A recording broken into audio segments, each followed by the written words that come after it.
Hello everyone, welcome back to the Erasmus Expeditions. We are here with session number 19 of our D&D Arthurian themed campaign, Beneath the Banners Shadowed. Tonight's episode is titled The Forgiven and the Forsaken. I'm very excited to get back into this game. It's always a lot of fun to throw a lot of difficult choices at these players and kind of watch what they do with them and watch how their characters deepen over the course of the campaign so far. And I can't wait to see what they're going to do with what I've got planned for tonight. So before I pass it over to them for them to do their introductions and whatnot, I would also like to thank Rachel Ayers. She is the artist that I got to do the shield designs for the shield houses and things that you'll see during the course of this campaign. She did almost every single one of them. And yeah, the Lathelbryn one you can see up at the top right over there. She did Ariana Shials and Tords. These others were ones that Eli actually made, or he made the Lightnor one. I made the one for Eddard right below. Anyways, a little bit of a tangent. If bad language, tangents, and mature subject matter are things that you don't like, this channel is not for you. Don't watch my games. All of those things happen sometimes at once, and I can't be held responsible. So you've been warned. I'm going to pass it over to my players so that they can introduce themselves, things of that nature, and then there will be a brief point, and then we can get started. So first up, Karen. Catching me adjusting my camera. How dare you? Hello, everyone. It's Karen. I'm playing Ariana Shial. Let's start again. Ariana Shial tonight. I am kind of worried about what this session is going to mean for a lot of characters. There was a lot of stuff that came out in the last one, so really excited to, I don't know, learn more. I'm glad to be here. Fantastic. Happy to have you back as always, Karen. And you guys are fine. There's nothing wrong. Nothing will happen to you, any of you, I'm sure. All right. Next, we have Steve. Hey everybody, I'm Steve. I'm very tired. But I'm also looking forward to tonight's game to see how this sort of plays out. As far as stuff to plug, keep checking Jeremy's channel for the Sunderhearth series. It is man, like we're halfway there just about, right? So it's taking shape and it's getting harder to resist not trying to like run something in that setting. I'm very happy with how it's turned out, the amazing amount of creativity people are bringing to it. It's always good conversations. And then also you can check out Karen's channel for the game that we just started playing on her channel. If you want to see us all try and be civilized Japanese people, which is kind of almost sort of maybe working out some little bits, maybe. But yeah, lots of fun. So looking forward to tonight. Thank you. Excellent. Good to see you again, Steve, as always, sir. And yeah, I'm very much looking forward to this next session of Sunderhearth. I'm trying to remember. Culture? Nope, we did that one. Was it religion? It is. I think it's religion. I think we're supposed to know this, but I'm pretty sure it's religion. It's definitely religion. You can blame Steve if it's not. I'm just kidding. It'll touch on magic. We can guarantee that. It's true. I was gonna say it's getting hard to talk about magic. Yeah, there's not a whole lot of ground left to cover with that. It's fine. We'll just rehash the same stuff. All right. Next up, we have Baron. Hey everyone, I'm Baron. I have a YouTube channel. Don't bother. I would like to plug the Absolute Tabletop role-playing community. There are a bunch of great creators of all types, and it's honestly where I was allowed to meet some of the finest people in the community that I know. Tonight, I'm reprising my role as Masaka Tord, the relatively good and somewhat decent guy, and he likes us friends, and we're just rolling with it now. But I'm happy to be here as always. Always good to have you on, Baron. Happy to have you here, man. All right. Next up, we have Josh. Hello, everybody. My name's Josh. Again, tonight I'm going to be playing Eddard Bainton from Warrenton. I don't have too much to plug in the way of tabletop, but I have been making a lot of music recently. And I recently started a Twitch channel where I make music live every Monday, Wednesday, and Friday at 9 p.m. Central. If you guys want to follow me, that's at twitch.tv/loversxelite. Approaching 50 followers, and by the time that happens, I'll be able to go for affiliate. So that means starting to gather subs and all that kind of good stuff. So if you guys have Twitch, if you don't mind running over there and following me, I'd appreciate it. Can't wait to get back into this, guys. Every time we play, I feel like it gets longer and longer away that the next game is coming. So very excited to be back here with all of you. Excellent. Yes. If you will drop the link for that in our group chat, Josh, I will add it to the description of the games here. Everybody else who's mentioned a channel, you should be able to find it in the description of the video down below. Please do go and check them out. All right. Speaking of check them out, last but certainly not least, Eli.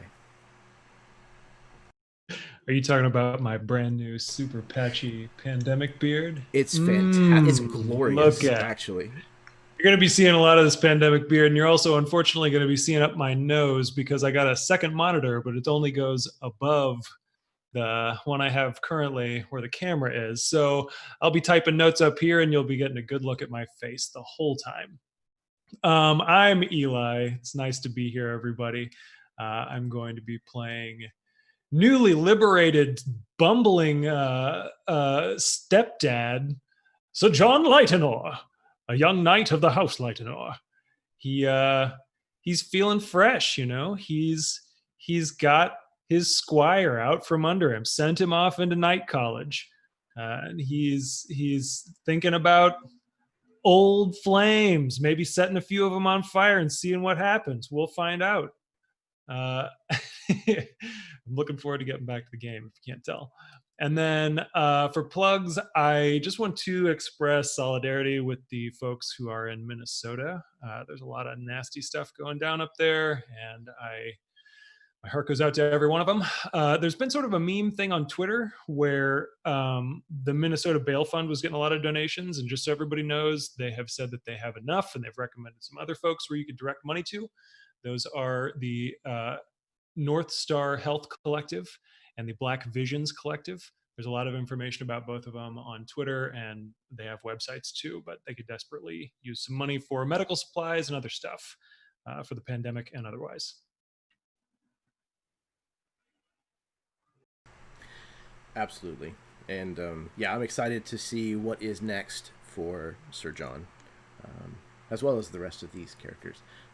These people have all kind of become very real in my mind, and I like to see them challenged for sure, but I also like to see them succeed and grow. So, yeah. So I have one other point that I want to make, and it has a lot to do with what you just mentioned, Eli. And forgive me, I did write this down because otherwise I would not have remembered it all. And hopefully I make it through it without becoming a blubbering mess. So here we go. Anyone who knows me well knows that I dislike confrontation. Therefore, I do not like to give my opinion outwardly or publicly on divisive issues such as politics. It is not what this channel is about, nor will it become a permanent platform for me to speak out. But there is a problem here in America that I feel the need to address. And this isn't an issue of politics or bias. It is a fundamental crisis that needs to be ripped out by its roots. Hatred, bigotry, violence, intolerance, and racism cannot continue to be the language of our culture. It has to stop. We call for change and we look for where to place the blame, but we are to blame in this. And we are the only ones who can alter the course that our country is set upon. I should have used my voice, however small it may be, to speak out against this a long time ago. I was naive for not seeing the extent of what has been happening for far too long.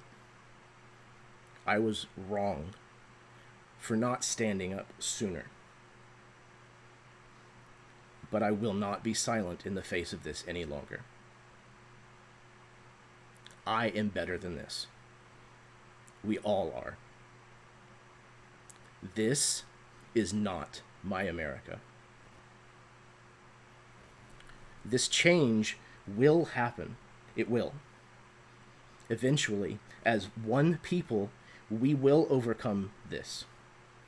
And when we look back at these shameful times as history, those that held us back will be painted for what they truly were: deplorable and self-serving monsters. Every story of conflict has its heroes and its monsters.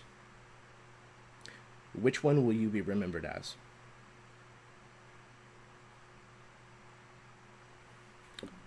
So, that's all I have to say about that. And because we need it, sometimes now more than ever, a little bit of escapism, a little bit of retaliation against monsters, perhaps. So, unless you have any questions, are you guys ready to play some D&D? What's that question we used to ask all the time? No, we still ask it. Can we start now? Where do babies come from? Whoa. Yes, dude. Whoa. Also, well said, Jeremy. Thank you. Absolutely well said, brother. Thank you. Yeah, co-signed. Okay, then let's do this.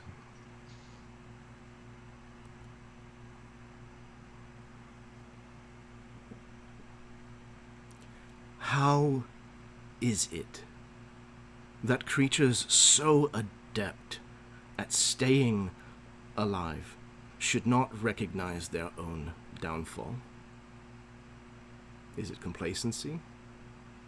A dulling of the survival instincts to a point that they cannot see doom when it is staring them straight in the face? Perhaps it is rejection of the notion of an inevitable end, a refusal to go quietly into the night. And when the momentum of a society's fall has grown too great, those that fight to preserve what it once was shall feel its downward pull all the greater still. At times, that battle of preservation may even seem discordant to the righteousness of that same collective. But what great kingdom has been made, if not born out of the ashes of what came before? What great kingdom has been made, if not quenched in the blood of the sword?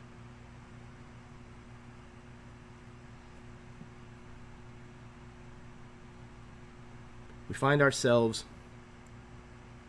still in the old capital of Vykaril. You have just finished sleeping for the evening. Some of you having met with Firne the night before.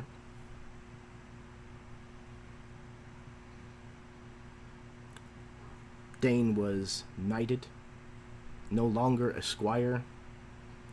He is now a sir, belonging to House Lightenor. So, what is it that the five of you are doing today?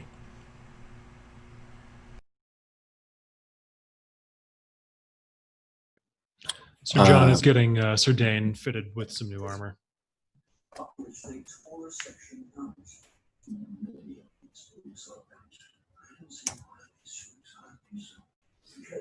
What was our what's the word I'm looking for? How do the Plan. how does the policing body view us right now? Are we criminals? So, as of right now, you guys have tried to keep a fairly low profile in the city. Most of you have stayed hooded in your, whatever sigils that you may bear on your clothing or gear. Most of it has been covered, at least my understanding. So I would say that more than likely they haven't paid much attention to you. This is a very big city. There's a lot of people here coming and going constantly. And more so than anywhere else we've visited thus far in the campaign, this is probably the most diverse, racially speaking.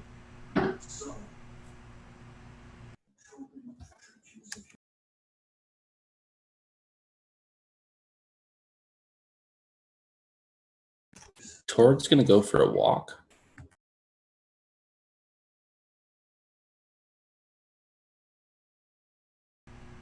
Anywhere in particular, or any agenda in particular, or just? Is there? You said it's diverse. Is there any group of Angorian orcs present here in the capital? Yes, I would say so. It's probably a very small community, like maybe a single street kind of thing, but you could certainly find a group of them. More so like any like liaisons, ambassadors, or anybody with communications to the culture back home. Yeah, that's... Sorry about the dog. He's an idiot. So it's very likely that you could find something like that here. Some kind of courier type person. I would like, if there's a courier, to send a message to my family. Excellent. Yeah, they can certainly do that. They'll record whatever dictated message that you give to them, or if you have one pre-written, they'll take that.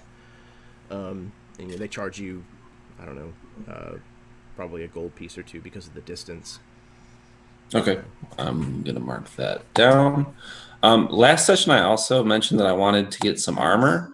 Can I scrap that idea? Because I did some background investigations and found out that is not the wisest decision for me right now. Fair. But the message itself, I kind of just want along the lines of, hey, I'm still alive. I hope all is well. I aim to return to see how things are at the nearest date, if possible. I'm currently staying in the capital, and if you can send a message to the, I think we were the Duchy of Elandshire. So where you are currently? No, not where we're currently, where we had kind of staked claim. Oh, okay, yes. So that is in the barony of Racenfleot. Barony of Racenfleot. To send word there, because I imagine that we'll have to go back there at some point.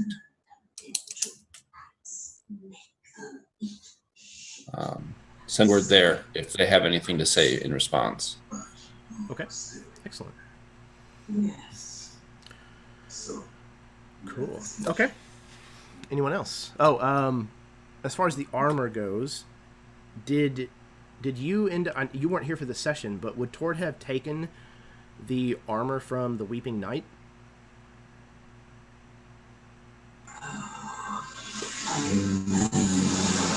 Maybe. That's a good question. I don't know.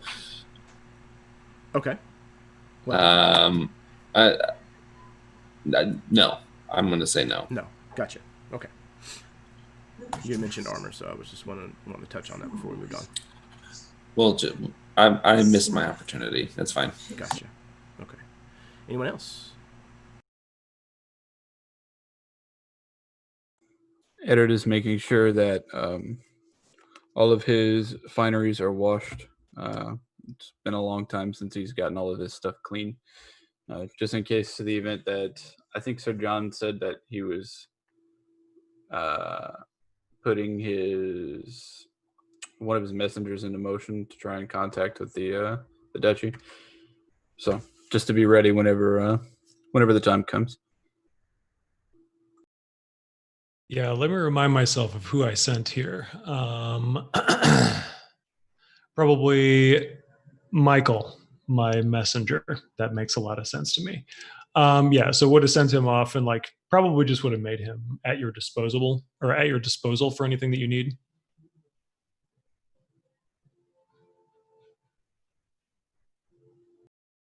So is he supposed to make contact with the Lathelbrand? Yeah, he's arranging the meeting that we're supposed to go to.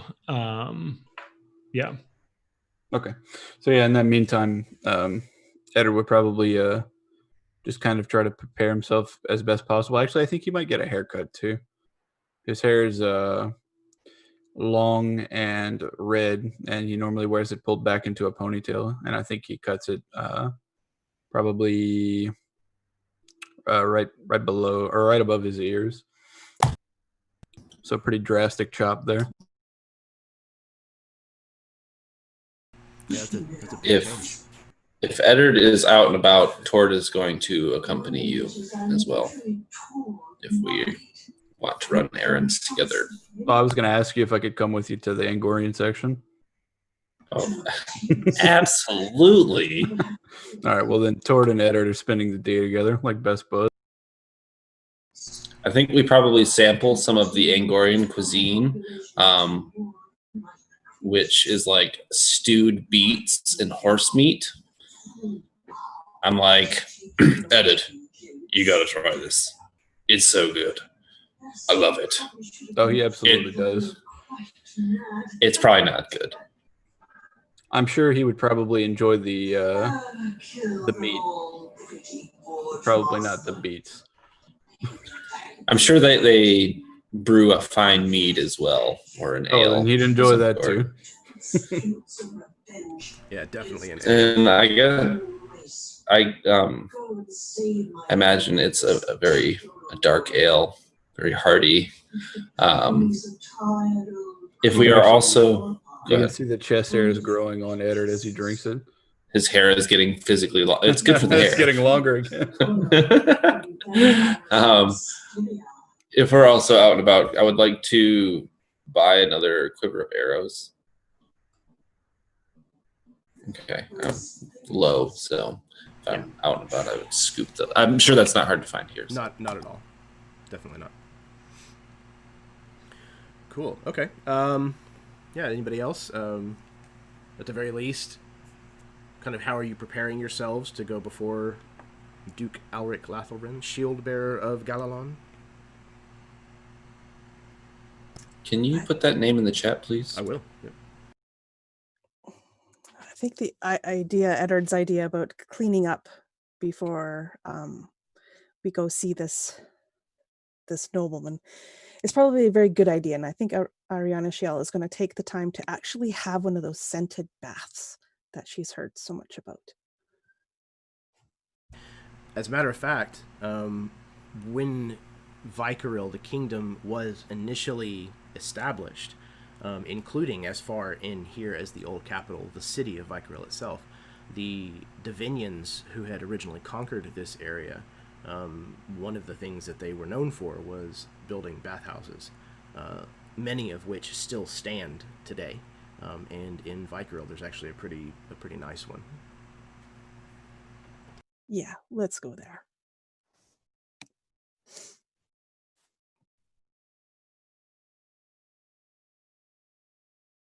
And then, yeah, I know I want to buy, like I said, some new armor so that Sir Dane can roll up looking nice and shiny.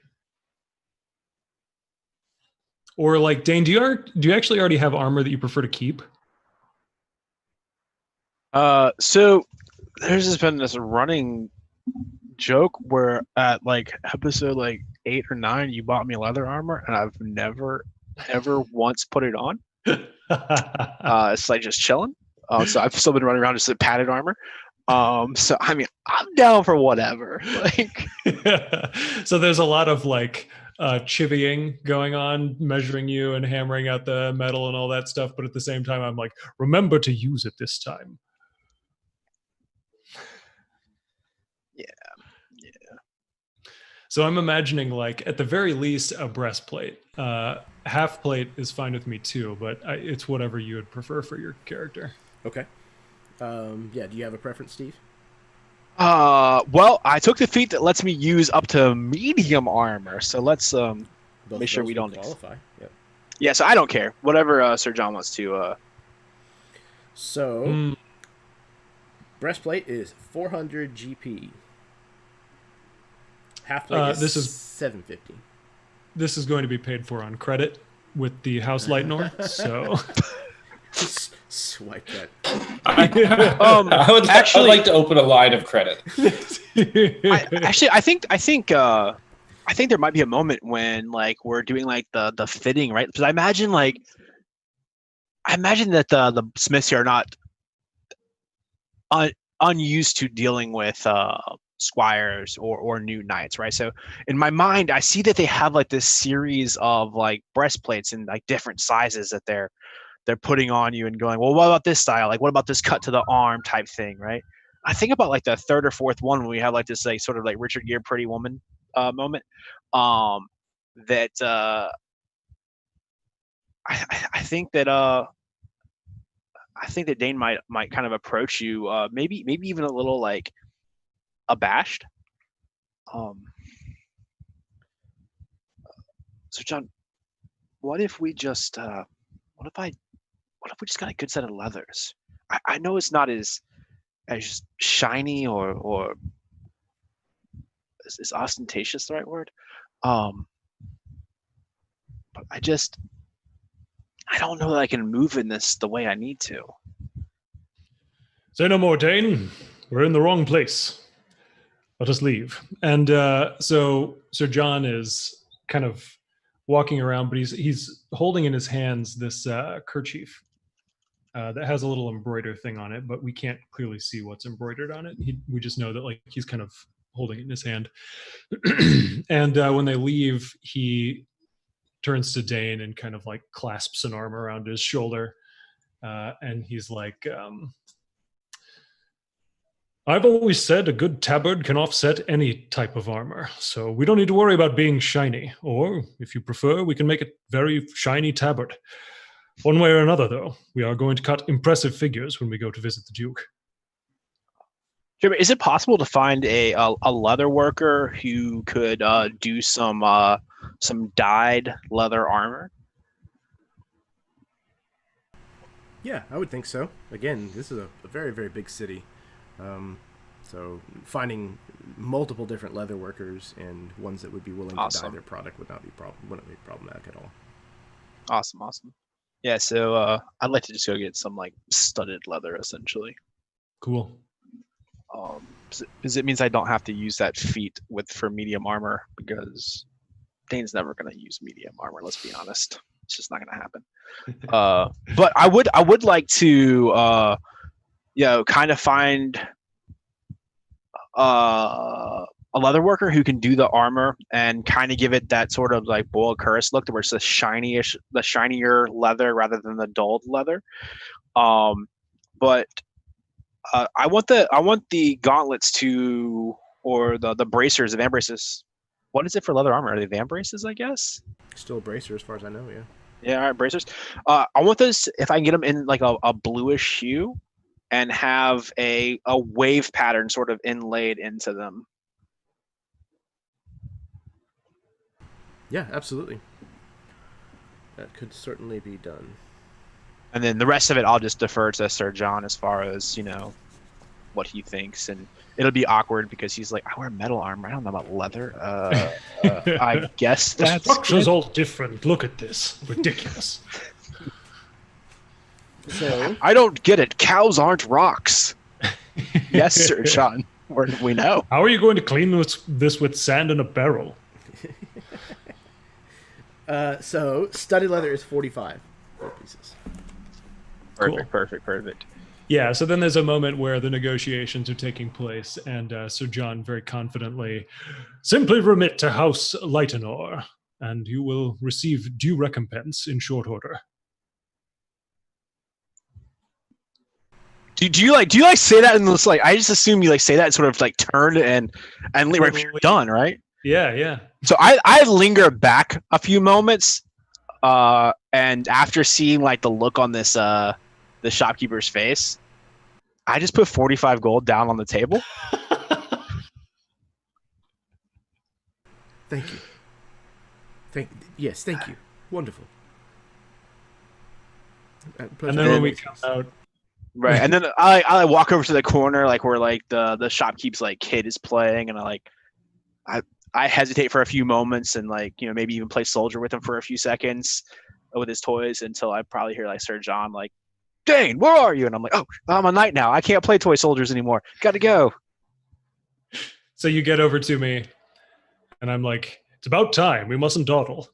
However, out of the goodness of my heart, I'm going to buy you a tabard with coin from my own pocket. I won't remit back to House Lightenor for this part. Totally oblivious. So I figure like I'm going to spend 10 coins and there'll be a very fancy tabard that he's wearing. It looks wonderful. I would imagine bedecked in the house and heraldry of House Lightenor. Of course, but not super prominent. Like, he's not a Lightenor. He's sworn to the House Lightenor. It's a different thing. But still, same colors. The emblem is there, maybe like as a badge sort of thing. Yeah, like maybe we can get like the black and gold lines that are sort of angled there. Mm-hmm. Maybe we can get them to put a slight like wave pattern to those as well. So it's just slightly different than. Yeah, it's like so it's a tabard, right? And it's a red tabard. And then the border, the trim is like a wavy black and yellow thing down the sides.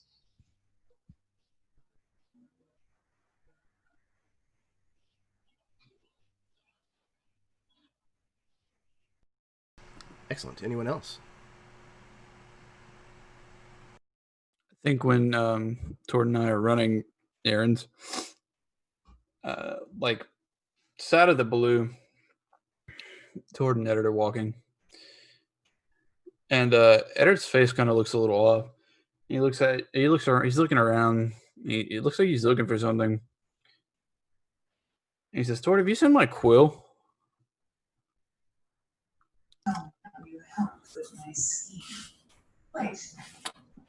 Is it missing?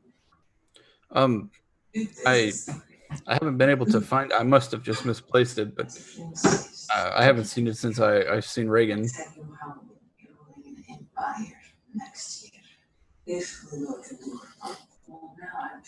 Didn't I overhear a certain conversation that happened last night?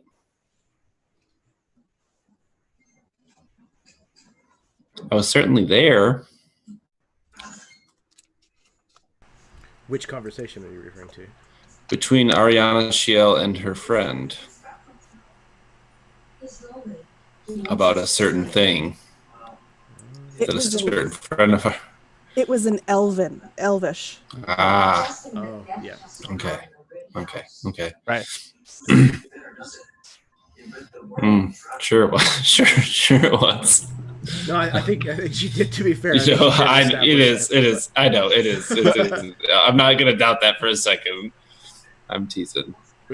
But I think Dane understands. Yeah. Okay. Yeah, I don't think Dane's ever mentioned the fact that he speaks Elvish. Ever. I thought that it was a secret. I speak Elvish. Hold on. I'm Ron Burgundy. No, I speak Sylvan, but that's not the same. Close.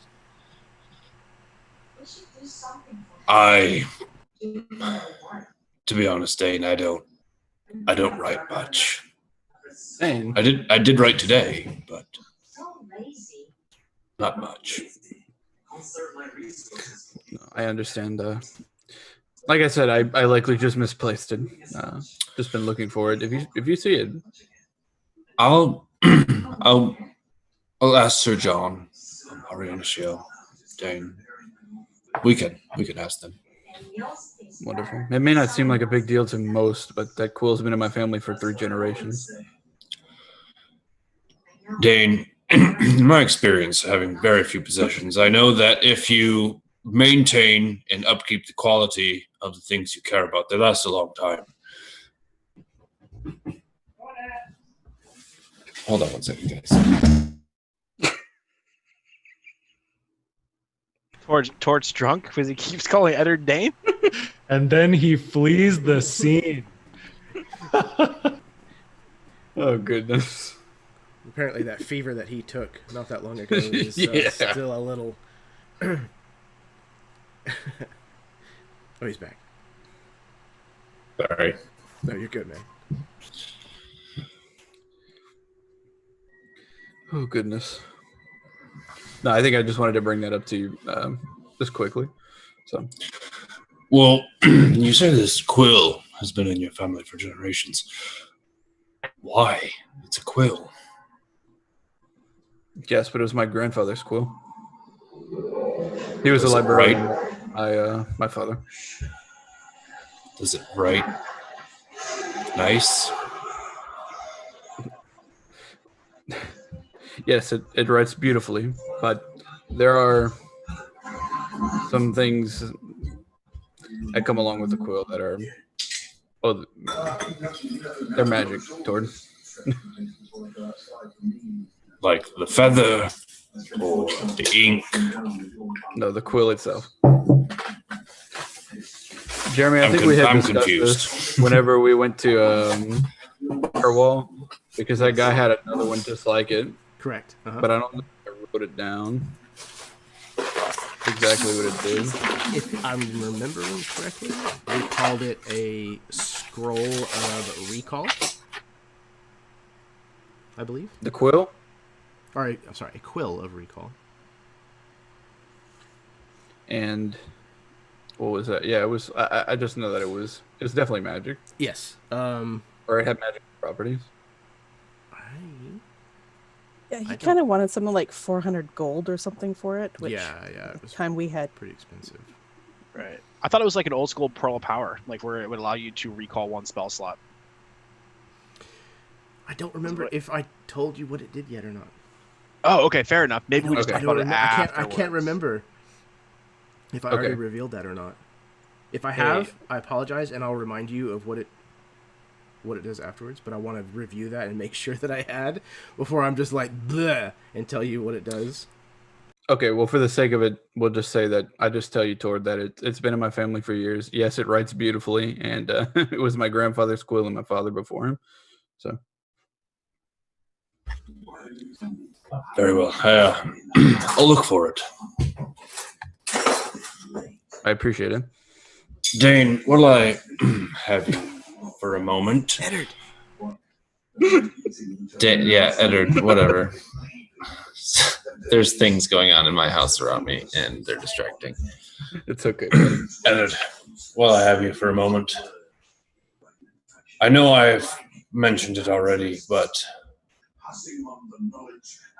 are you sure you are being forthright about your connection with the Fae?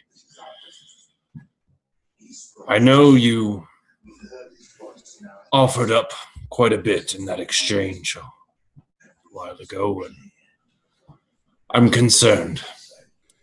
I know I've brought it up already, but What do you mean? I gave just like everyone else did. Well, most everyone else. the Fae, the Knight, was after you. He wasn't after me. He wasn't after Sir John Ariana Shield. He was after you.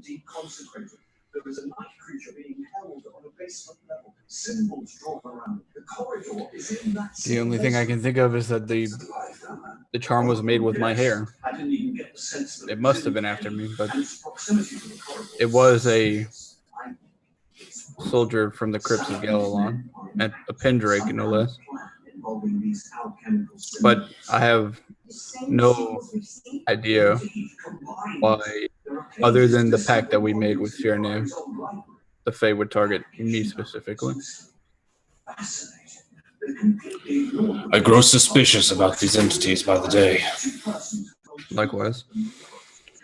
and I only seek information that will help me protect you. I understand, and I appreciate that. For now, we must just be on our guard. I'm afraid the answers aren't commonplace as we see it now. So, most we can do is investigate further. Well, with any luck, the crypts will provide some insight, perhaps. Agreed. I'm well looking forward to it. That's where Tord will end the conversation. Likewise.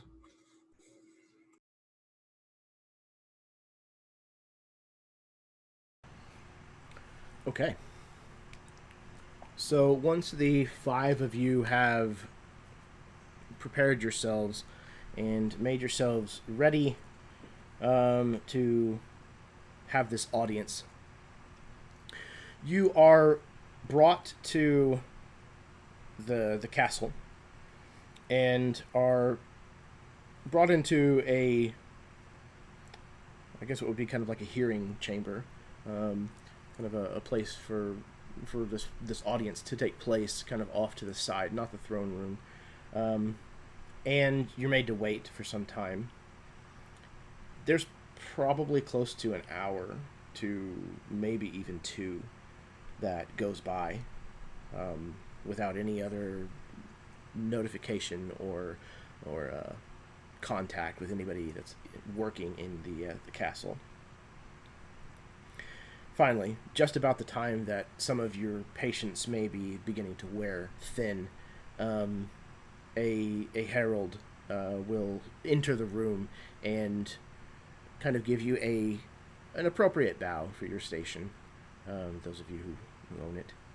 And he says, Duke Lathelbrun will be seeing you now, so if you would please gather your things and come this way.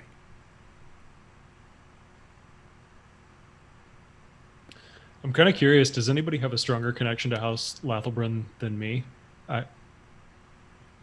Because if we do... I don't think so. Or if we don't...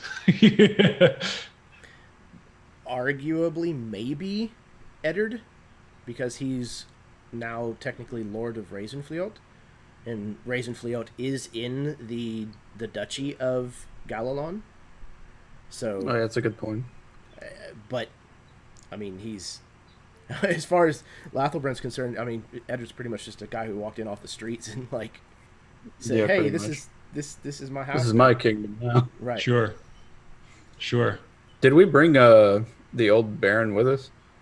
That's a great question. What are you guys doing with him? I know we had We talked had him. about bringing him. We had him. I'm gonna say we have him. We should probably bring him. Yeah. Okay.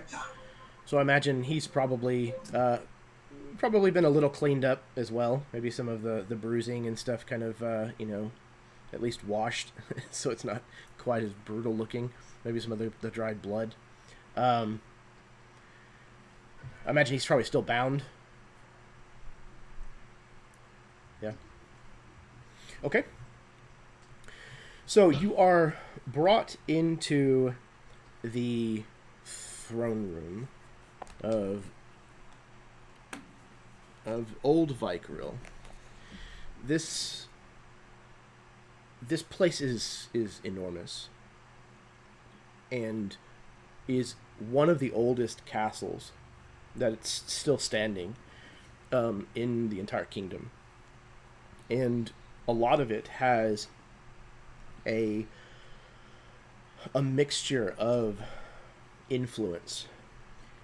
Some of the stones were absolutely laid by dwarven masons, and some of the the filigree and the decorative elements that were added are elven in design. Clearly, just by looking at them, you can tell. And this is you can tell it's a very opulent. It's a palace by every definition.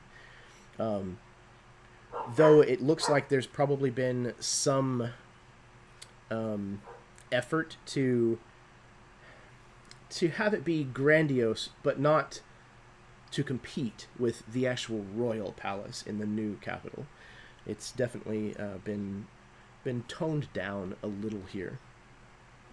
You make your way into a throne room, and you can see the individual seated on the throne is a fairly stout human. He has blonde hair, like many Vykarilians, and it's closely cropped to his head, and he has kind of a big square jaw. He definitely looks like he's trained in melee combat, and he is in fact fully armed and armored. And you can see that his guard that he has in this room with him on hand, there's probably close to 24 of them lining the wall. As you enter, he kind of looks up at you and stands from the throne with his hand on the pommel of his sword.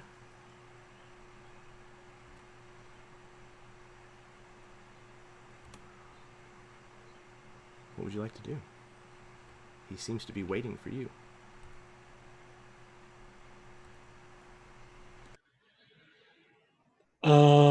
Let's see. We don't have my herald anymore because he got trashed and I fired him. So I think the messenger's just going to have to do to announce us. And so I think starting off with Lord Eddard Bainton Pendrake, and then probably Sir John and Sir Dane, and then Sir Tord, of course. Sir Tord is probably introduced with Lord Bainton, and then Ariana Shial, last but certainly not least. Oh, Eddard actually is announced as Eddard Pendrake. Okay. He seems like he is used to these kind of more lengthy introductions, and he just kind of bides his time through it, listening to you. He seems to take in the information that you're saying, calculated, and certainly processing it, but doesn't really make much of a reaction, at least not on his face. And whenever you have finished, he says, "Will you surrender your arms?"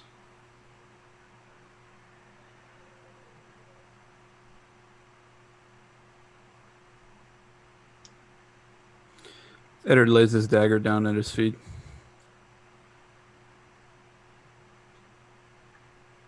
I think Dane walks over and picks up your dagger, and then in turn goes to each person who's willing to relinquish their weapons and collects them.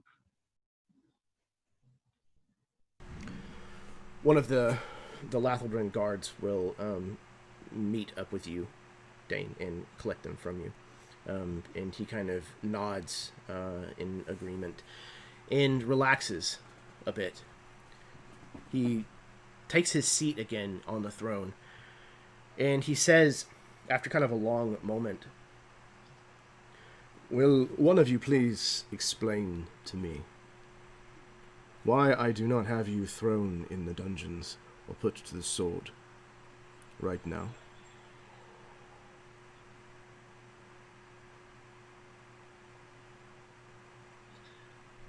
Eddard, if you don't have any thoughts, I think I know how to open this up. Go ahead. Okay. So Sir John steps forward and bows, kneels actually, and says, "My Lord Duke, we have prevented 2 popular uprisings in the realm in as many months. In Cornwall, my own duchy, We restored the rightful lord to his throne and foiled a simmering coup by the nefarious House Melowain. And in Rassenfleot, we deposed a corrupt lord and have brought him to you for justice.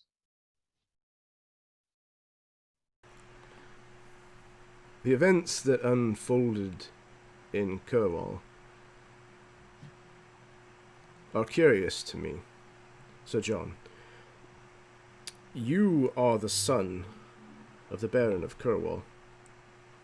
Your house swears fealty to House Melowain, and yet you overthrow the regent who was placed there. Why is that? As I said, he stoked popular uprising among the people. My family spent decades cultivating a relationship with the common folk that was not overly warm, but it was fair, and it was just. And then this stooge of House Melowain comes in full of hubris, entitlement. He threatened to change the entire way of the duchy, and it would have had disastrous results. We put a stop to it. While I do admit that Sir Volchester was a difficult man, it hardly seems as though murdering him is exactly in line with trying to quell an unrestful situation in Cornwall. But if it has, if in fact Cornwall remains under the power of House Lightenor for the moment, for this moment and many more, why has House Melowain not retaliated? it is an excellent question, my duke, and unfortunately I cannot provide an answer. We have been keeping our ears and eyes trained upon the lands of House Melowain. So far, we have received no reports of retaliation, but we may expect them.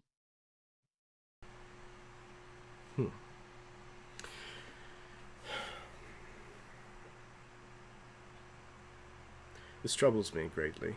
Cornwall is a strategic position, one that we have struggled to gain, one that would do well if it were in our power. It would give us a good front, especially since, he kind of looks at you, Eddard, the current front that we had is now in upheaval. You are now Baron of Rasenfleot. Is that correct, Mr. Eddard Pendrake, you said? Yes, my duke. Eddard Pendrake. Pendrake. It's not a name I'm familiar with, I'm afraid. It's not very important. Could you please explain to me what exactly has happened at Rasenfleot and why I should be accepting of your new claim to its throne? Very well. What was the guy's name? Did anybody have that written down? The previous Baron? Yeah. Baron Fetterland. Baron Fetterland, that's right. And what was the area south of Rasenfleot where Sir Thomas Kane was from? Elin.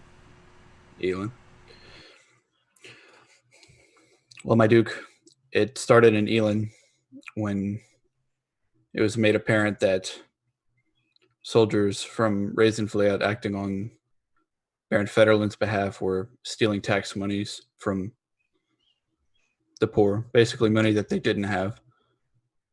And he was starving the surrounding areas of their currency.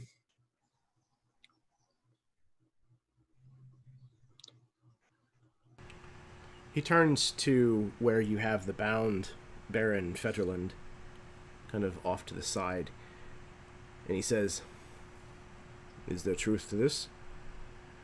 And the Baron immediately, with his hands bound, like starts to try his best to cow. Your Grace. Things were needed to be paid for. Defenses. We were doing what we could to supply things that the people needed. And he says, "Stop." He puts his hand up. And he motions the Baron forward. The Baron kind of steps forward and kind of looks down at the floor. And all of you notice that he is stepping out onto a part of the floor that has been tiled decoratively to be a large circle. Kind of a lot of varied colors and shapes that kind of form this large circle on the floor. All of you, if you'd like, please roll me an Arcana check. Ariana Shial, you may have advantage on this.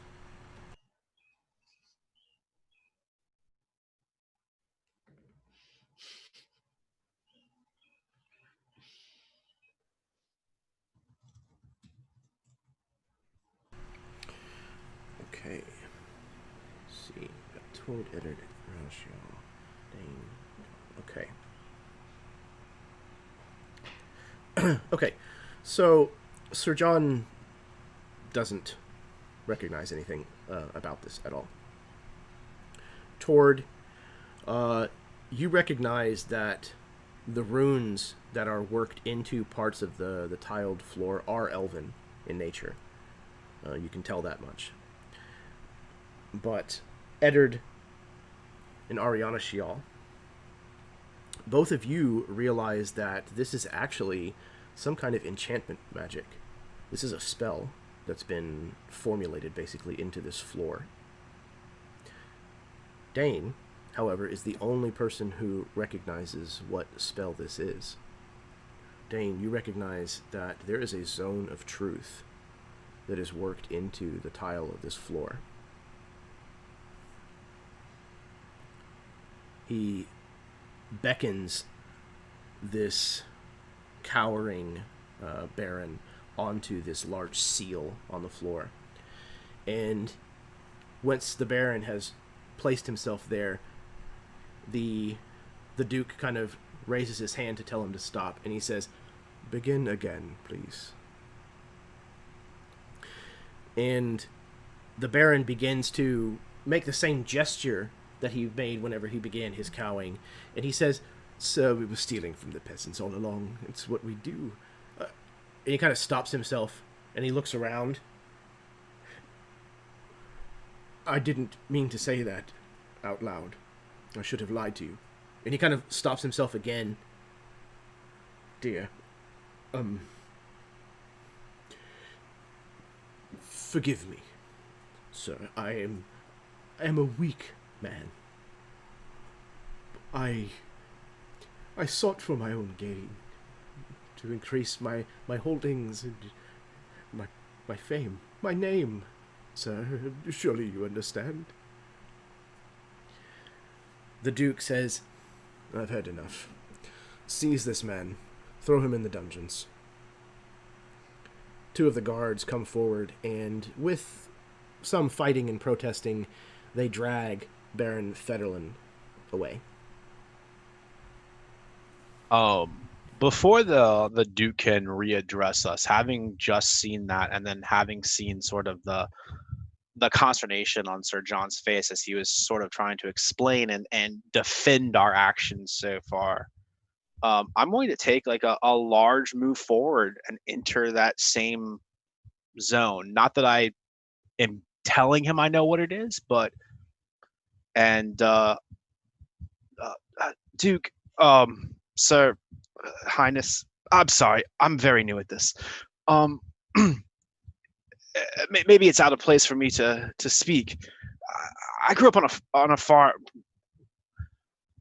Everything you've heard about us has been twisted. Everything that we do is out of love of each other and of Vykaril.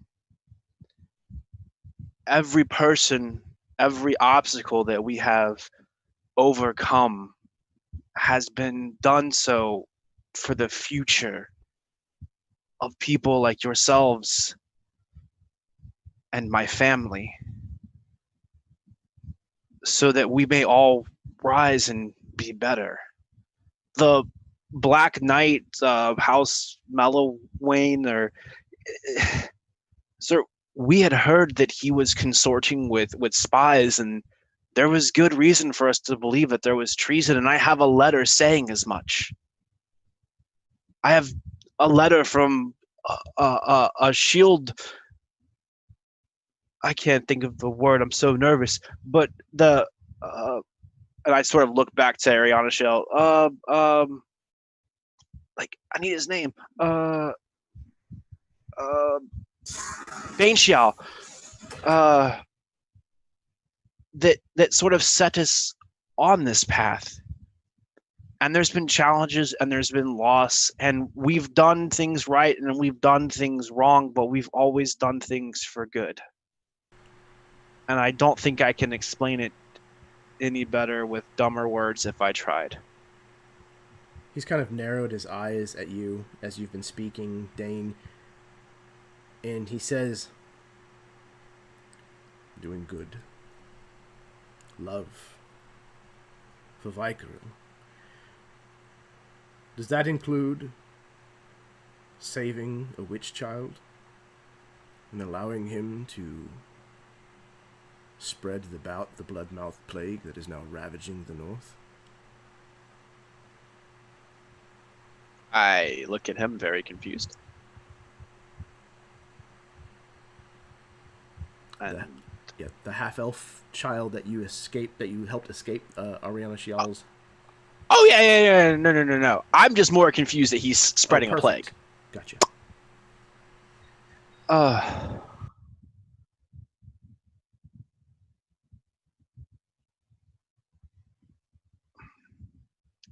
Would you have had me stand by and watch a child executed for what he may be and not for what he is?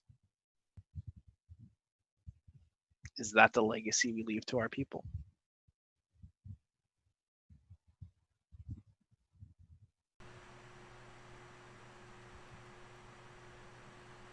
Being a knight, being a leader of this kingdom, oftentimes leads you to have to do things that are regrettable. For Vykaril.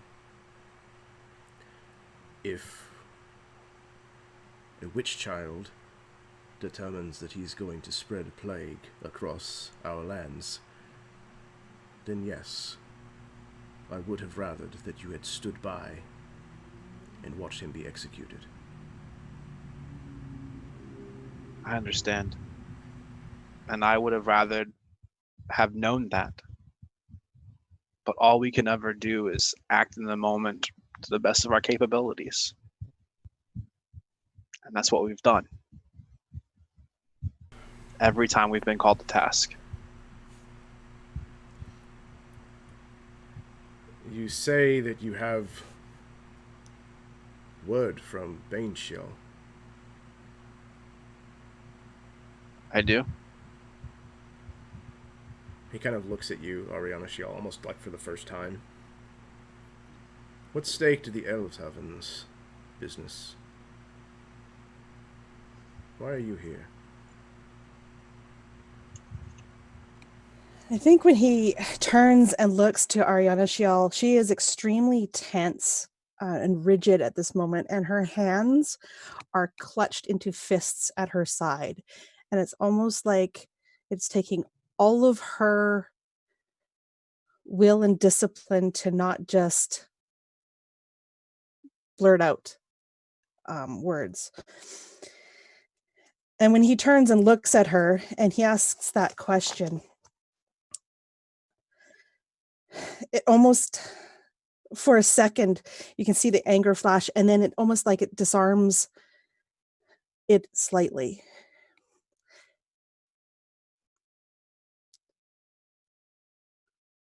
We won't respect. There's none anymore. We are thought to be vile creatures up north, and they are attacking us just for being us, for being who we are. And that is not the legacy that we are supposed to be bringing forth here. That is not what Mathuran wanted. That is not the vision he had. And that is what we're trying to get back. The elves have been hurt here. They're being persecuted for being elves. And that is not how our peoples are supposed to be. And this witch child you're talking about, that was my grandson. And he is not spreading any plague. That I can tell you. He puts his hand up to his chin and looks a little taken aback for a moment. This is definitely not information that he was expecting.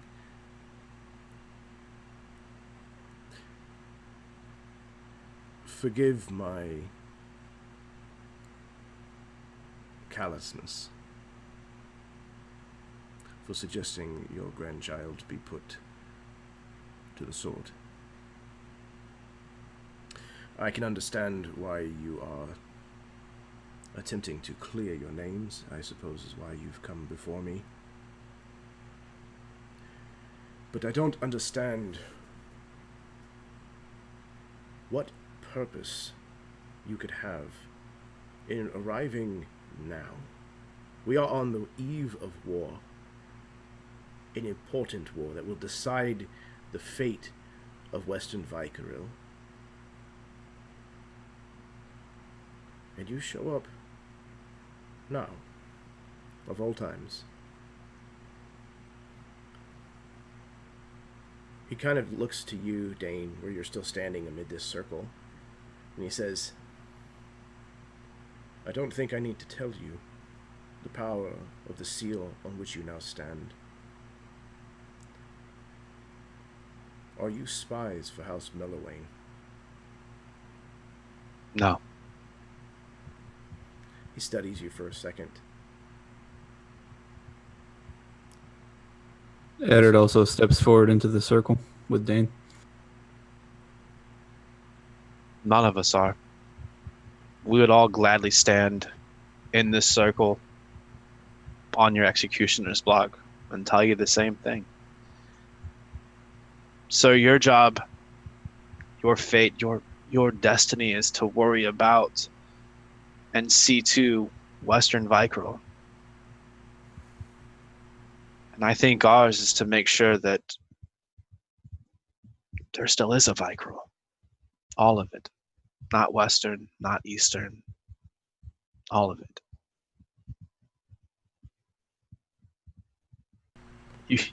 You can laugh. You won't be the first. He's not laughing.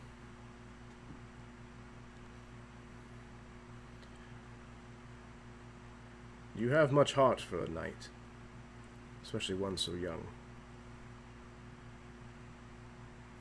You will make House Lightnor proud, I think, Sir Dane. So, if you are not spies for House Mellowayne,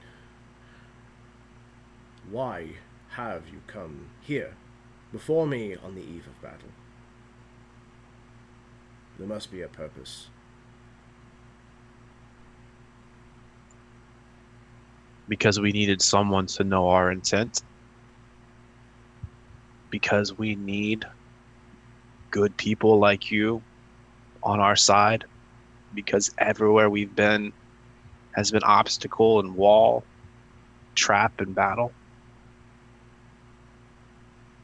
And to be fully honest with you, sir, because Eddard needs to get into the crypts. And we have the means to do so on our own, but speaking with you and like this seemed the better option.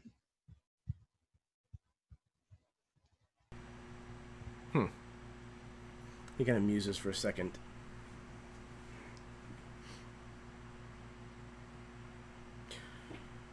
Very well. You wish something of me. You wish admittance into the crypts of Galalon. You wish to be welcomed peaceably here in my duchy. I can grant you this. However, there should be an exchange. He kind of looks at you, Sir John, kind of raises an eyebrow. I know it is but a trinket, he says, kind of sarcastically. Do you surrender Cornwall to me?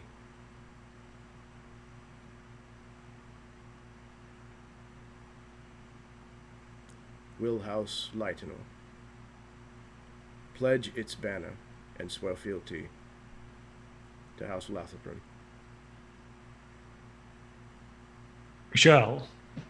Once in the not-so-distant past, we were allies, and it is the will of House Lightenor that we be allies again. Let us pray that you are more mild-mannered than your grandmother. Confusion passes over Sir John's face, but he doesn't question it.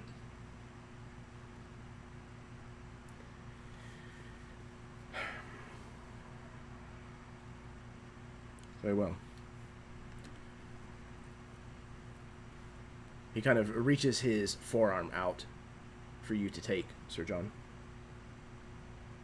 Yeah, like taking him arm in arm? No, like handshake. Oh, clasping. Okay, Yeah. I was like, am I going to be the damsel Dosey-do. to him right now? Is that how this works? What did I agree to? Fascinating culture. And now you're a duchess. Yay! Now you're married. Congratulations. Oh, great. Wonderful. Yeah, glad to be here. No, okay, yeah, we definitely clasp arms. And he says, then House Lathabrin and House Lightenor are at peace once again. Here, here. I will dispatch a messenger to your father to let him know that we will be sending forces to prepare to face House Mellowing in battle. Meanwhile, there is a task that I would ask each of you.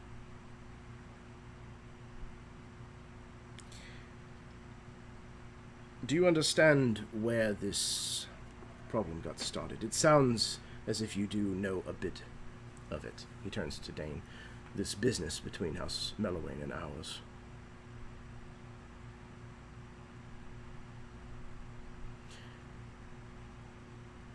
It is because of treason that we are likely to have this war. We had captured Dame Bailey Reinhardt, a knight of House Mellowing, and held her for treason. She claimed to have evidence questioning Queen Shom's claim to the crown. In retaliation, we believe, a Lathabrin knight named Sir Reynard Baskin was ambushed on the road and was nearly killed. En route to trial before the Queen, bannermen of House Mellowing, also riding from Cornwall, murdered 24 Lathabrin soldiers and another of my knights, Sir Baden Falk.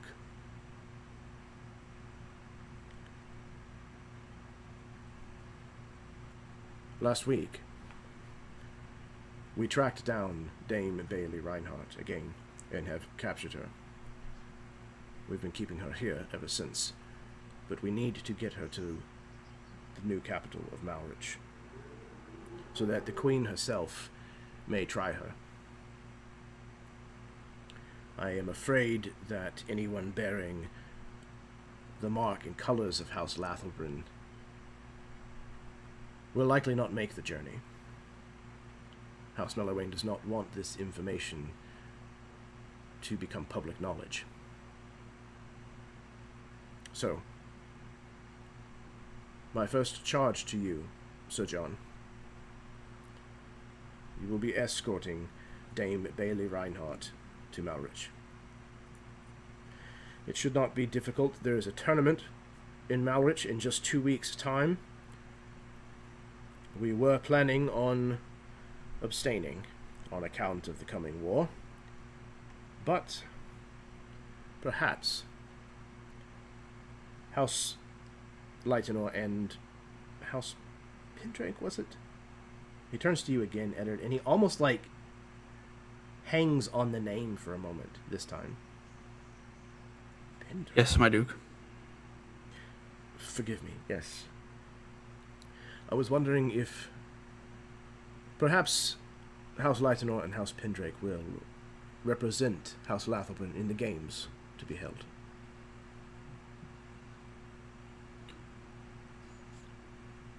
I would be honored. So would my knight, Tord. Excellent. And you, Sir John? What say you? Sir John looked confused a little earlier, and now he's like barely containing his excitement. He's gone into tournament mode, and he says, "It will cause a sensation. We travel there under disguise or without banner. We arrive and declare ourselves as representatives of House Lathelbrun.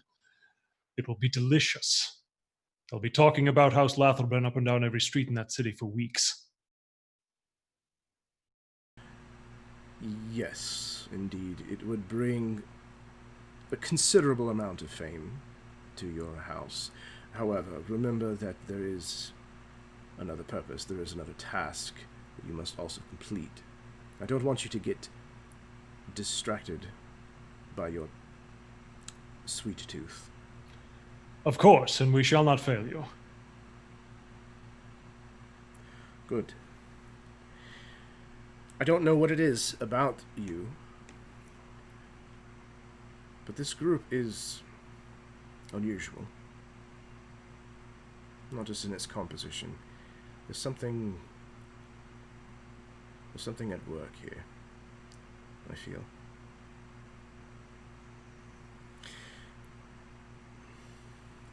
Did you... He kind of turns around again at Eddard, almost as if like he's continued to chew on this. House Pendrake. You know, there is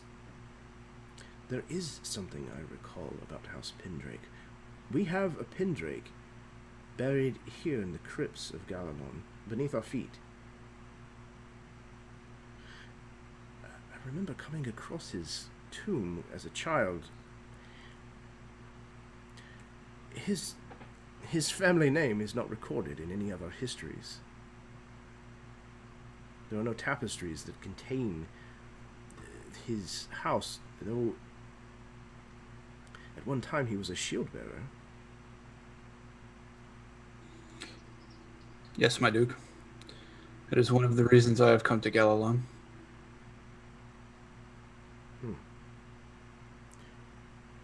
Well, I don't know what that means, I suppose.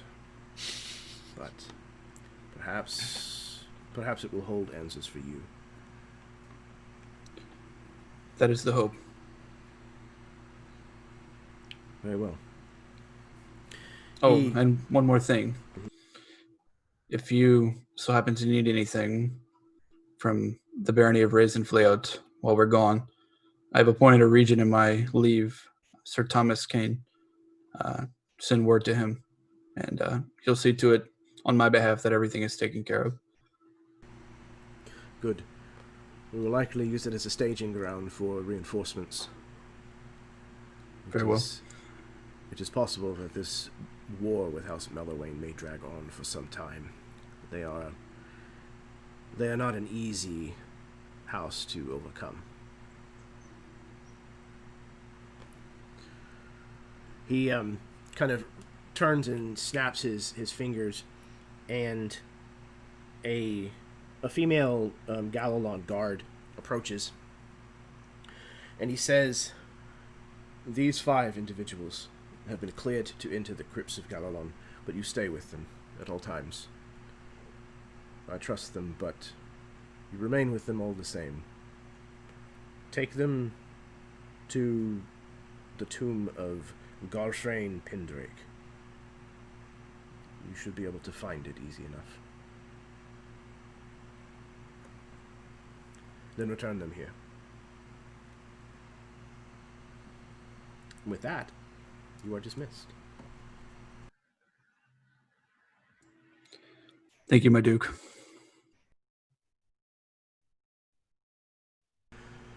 Thank you for your honesty. He looks at all of you. It is refreshing.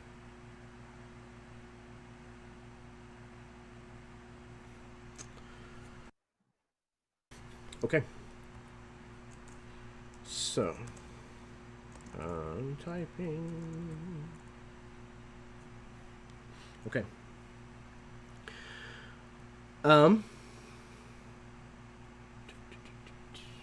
You know what? This is a good spot for our break. Yeah. I think so. So, we're going to take 5 to 10 minutes, go to the bathroom, refill your drinks, kiss your spouse, smoke them if you got them, etc., etc. Thank you very, very much for anybody who has been tuning in this evening with us live, or maybe if you are tuning in the future. Thank you equally.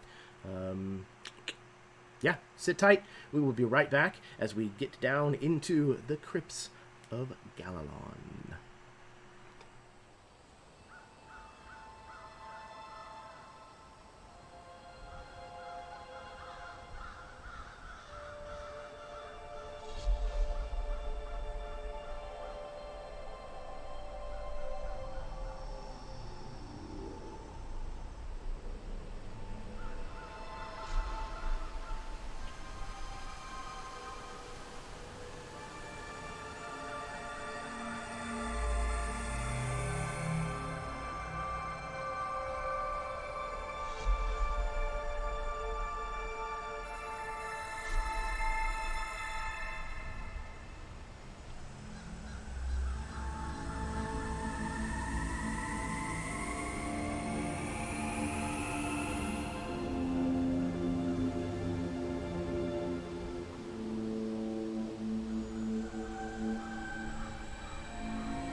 Hello, everyone. Welcome back. We are coming back from break with episode 19, The Forgotten, or no, not the Forgotten, The Forgiven and the Forsaken. I am excited to get back to the second part of this particular chapter and see what's going to happen next. So, is there anything that you're going... Baron, fuck off. Is there anything that you're going to do before you head down into the crypts proper? You do have this escort with you for the time being.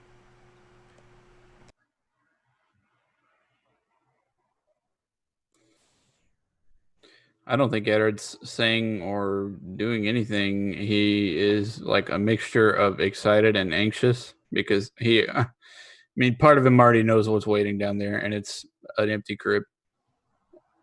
At least. And I think Ariana Shiel is walking kind of by his side silently, just kind of giving him that, the strength from her presence so that he can just do this. Yeah, he definitely has a moment where he's just looking around and he looks back and he sees you and he sees everybody behind him and he just kind of cracks a smile and faces forward, about face, and makes his way with the guide to the words of crypt. Yeah, loaning him the elvish strength.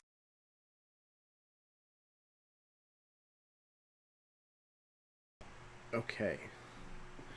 So I do think before we leave the room with the Duke, Jeremy, I'm gonna, because it's kind of no matter for us anymore. I'm gonna hand him that note that we found about the possible spies and dealings with Melowain when we were back in Sir John's hometown.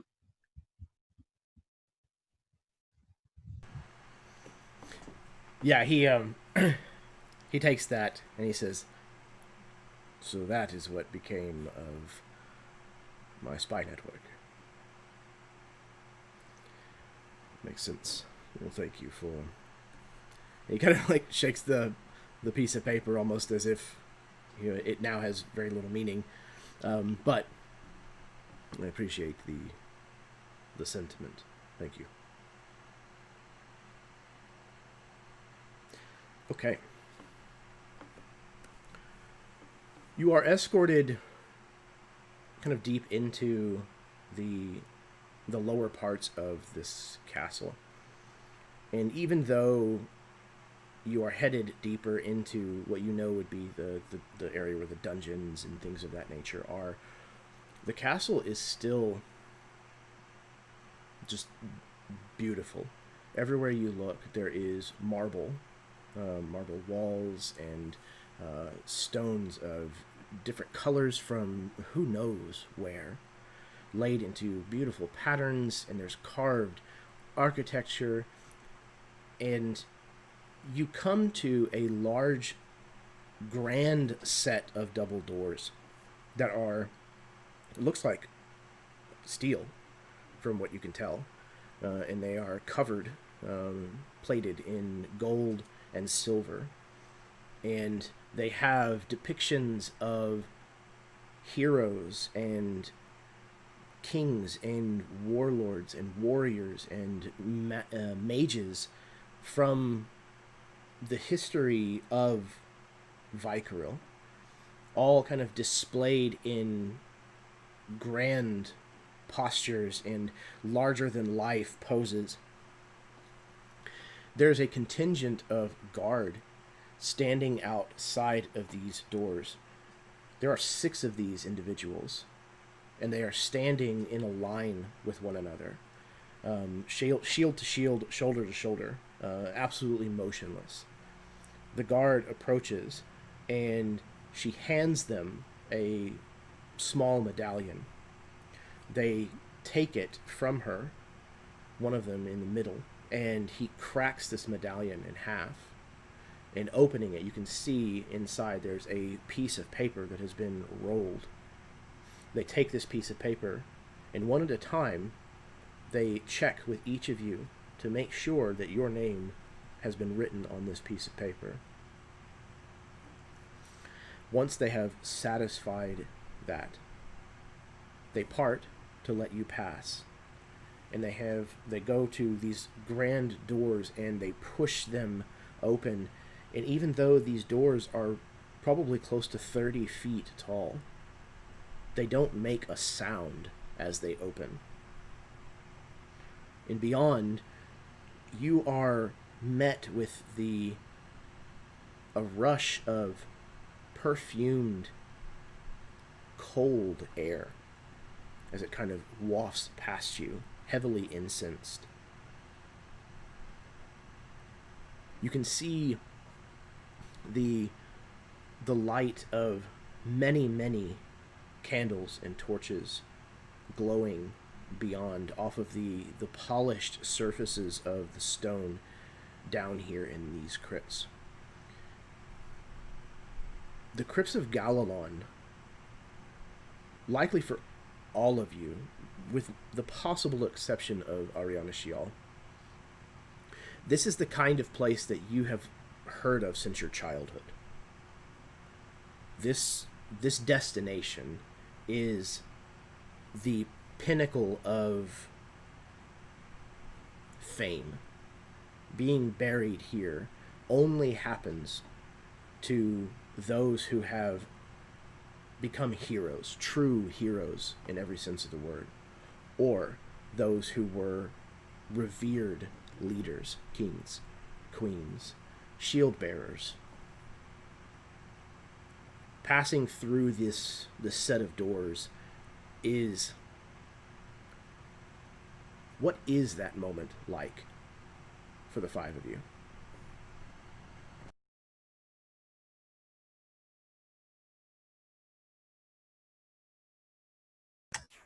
I think beside awe for Tord, there's a sense of alienation, as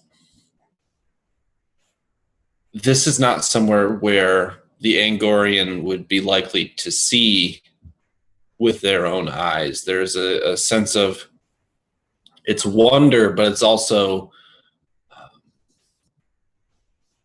like mystique. Like this is a legend, and I'm seeing it. It's like being set beside something that may not have ever existed to the eyes of my people.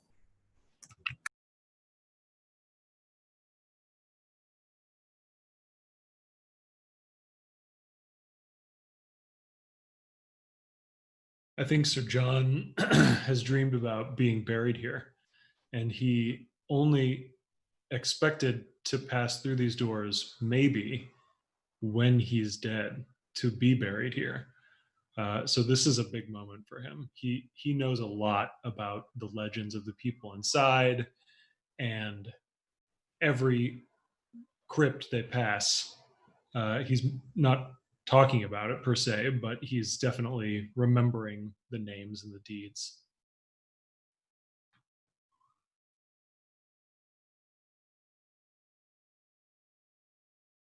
Question, Jeremy. Is this something that perhaps Sir Warwick would have told me of? Or Sir Warwick. Sir Warwick Mirth, my mentor, would have mentioned or perhaps relayed information to me about? I imagine so. Yeah, I would think so. I'm not positive that anyone of his lineage would be buried here, but that's certainly the name that I'm looking for while within. Yeah, I think so. Maybe one or two individuals from the House Mirth would be buried here. I think perhaps Sir Warwick might have had hopes of being buried here himself, but the downfall of House Mirth, the dishonor that they ended up facing, certainly crushed any hope or dream that he would have had for that to be possible, and he knew it while he was alive. So just kind of moments of reliving his face and like the solemn expression that kind of he bestowed on his face as he talked about this place and how he dreamed of being here and how those kind of ambitions were crushed. It's almost like a piece of a puzzle being placed where, you know, I have made it for him to enter this place, though not in death. So there is an air of completion, perhaps, for Tord.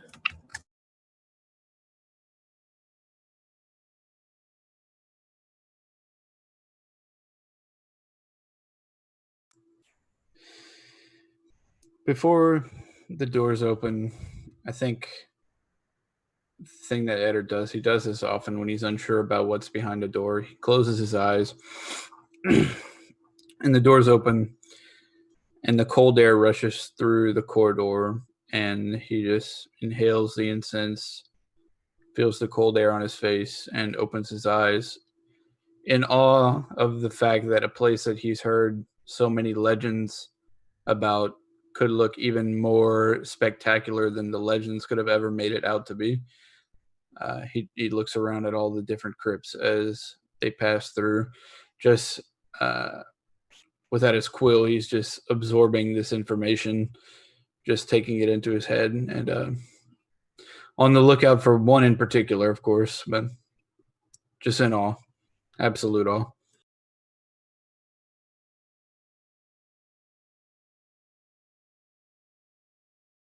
I think Dane is just simply shocked to like wordlessness, right? Like a lot of the names resonate with him. For and, once. And then he stabs Sir John and just dumps him in the empty Pendrake box and leaves. That's all. Go ahead and roll initiative. But like it's that moment where he could like rattle off a whole bunch of facts about like these people and stories, and I think he maybe even starts to, and then like there's this like awkwardly solemn pace and tone from everybody, even Tord, which is also unusual. Just throwing that out there. I'm not the only one. Sometimes it's wise to just know your place. Sometimes. I also stab Tord. No, I'm not talking about you. I'm talking about me. That doesn't change anything. But We're like, hey, let's go talk to the Lord Regent of this place. Tord's like, I ain't saying a fucking thing. So yeah. I think as Ari's looking around, I mean, she appreciates the amount of effort and work and wealth must have gone into this place. But she's also kind of struck by the sheer pomp and opulence and almost like the waste that this is being done for people who are dead and are being held from returning to that which gave them life and create. And she's about to say something probably not, maybe a slightly sarcastic, whatever, but she's looking at the faces of Eddard and Sir John and Dane and even Tord. And it's almost like she just kind of just shrugs and just kind of holds it all in, not really understanding, but this must mean something for some reason to them.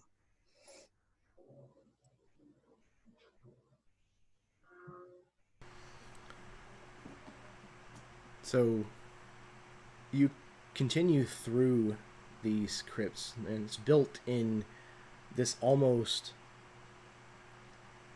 labyrinthine kind of intersections of hallways and offshoots and wings and cases of stairs that you have to go up and down.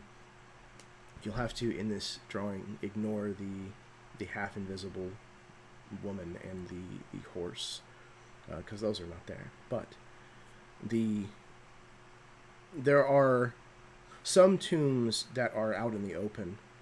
These raised sarcophagi that are kind of on these pedestals that are probably chest height or so, and you have reliefs of their visage kind of made and carved into the tops, the lids of these sarcophagi. You make your way through several hallways that have doors that lead off of them, and you can see many of these, most of them are all sealed. They have a similar looking kind of wax, I just used the word before you came in here, discs, that are kind of pushed into the jamb of the door and the door frame, so that you can see that these doors have not been opened. But you are passing name after name of people who are well known for their deeds, their heroics. You see a few that you don't recognize, some that are very, very old. You can tell just by looking at them. And eventually, you find what you're looking for, Eddard. You come across this door to this particular tomb, and you can see. Before you get to that point, there was a plaque that you all were able to read as you entered. Where did I put it? There it is. It reads, "Death keeps better record than written or spoken word." And as you have now found this tomb, Eddard, you see outside on this door the name Pendrake. Likely the first time that you have seen it written thus far. This etched in stone. The guide who's brought you this far turns to you and she says, "It's strange. I've never heard of it. There's a lot of very old names down here, to be honest. Pendrake, this is what you were looking for, yes?" Yes, thank you very much for accompanying us here. Do you need admittance? If possible, yes. Absolutely, I would very much appreciate it. Of course. She turns and pulls like this kind of ceremonial looking dagger off of her belt. And she very carefully moves to cut this wax seal that's over the door. And as she does so, she kind of pauses. She's, "Well, that's strange." And she steps away, and you can see that the seal is actually broken. This looked like it was intact just a moment ago, but the moment that I touched the dagger to it split. I don't understand.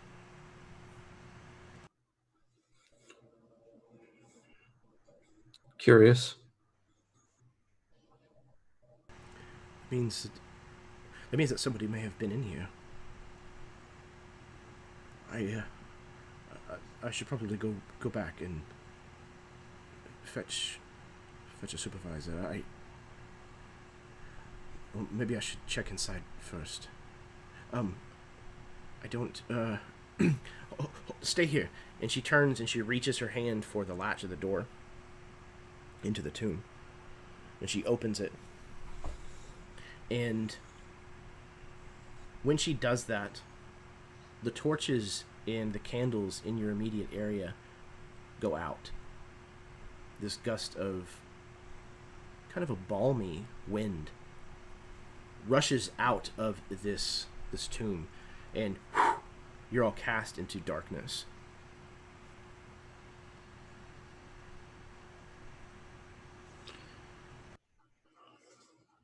What's going on? I don't know. What? Did one of you do that? Did the door fully open? Like, can I see into the room? Yeah, she pulled it open far enough to walk through it. So, Okay. yeah, if you're behind her, you could see in. Yeah, I'm gonna take a look past her. I have forever long dark vision. I as well.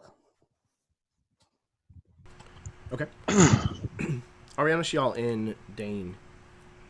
Both of you peer past her. You can see that she's kind of like in the doorway, kind of fumbling. She's reaching for her sword at her hip to draw her blade. And you can see beyond that there is a crypt set on a top of a small dais, kind of in this like elongated circular room. Ellipsis, this is the word I was looking for. Elliptical, whatever. And you can see that the top of that sarcophagus has been removed. It is broken on the floor beside it. And you can see what looks like a collection of burning candles and other things at the foot of this sarcophagus. These candles are burning, but they don't seem to be producing any light.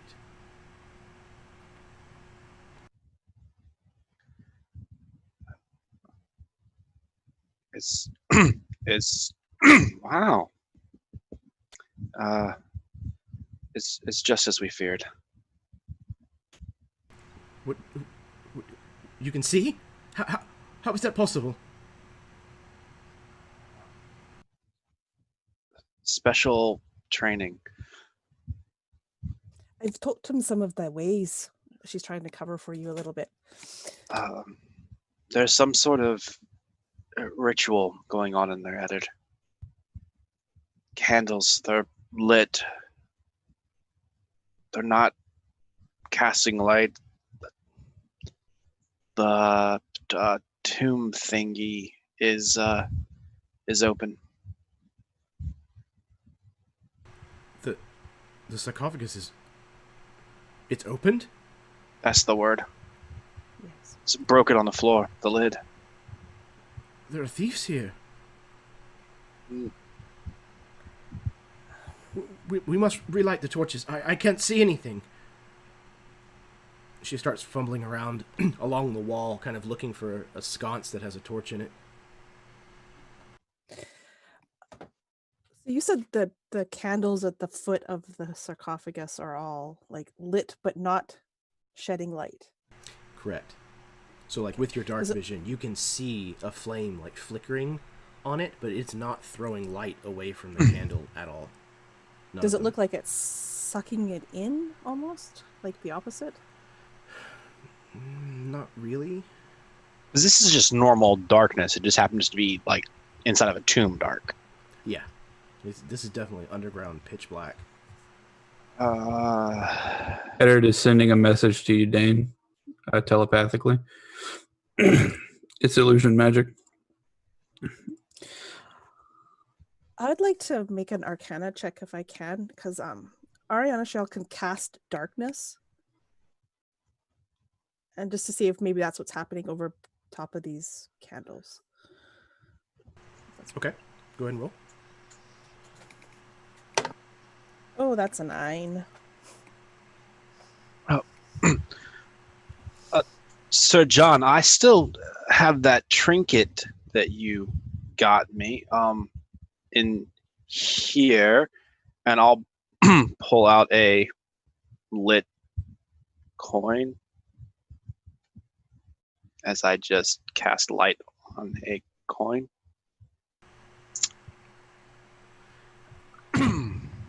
Yes, clever work. Good remembering that trinket I gave you.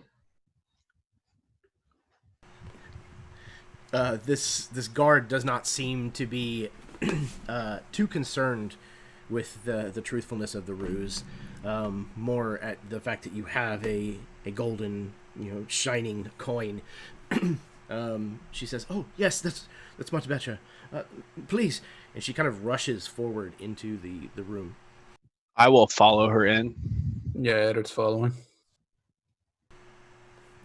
Okay. You move into this room, and for sure, all of you were expecting as such. The sarcophagus is completely empty. She is kind of peering down into this empty stone box, and she's shaking her head. I don't understand. I could see maybe stealing his armor or his shield or something, but why his entire body? I look to Eddard, like kind of holding the coin up near my face and giving you the are we going to explain it look or no?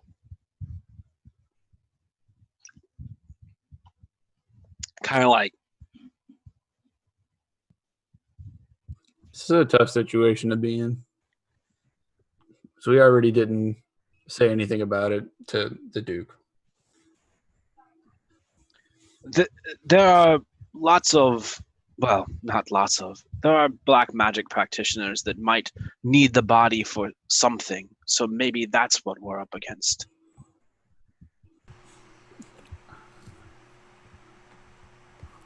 I messaged him again. Okay.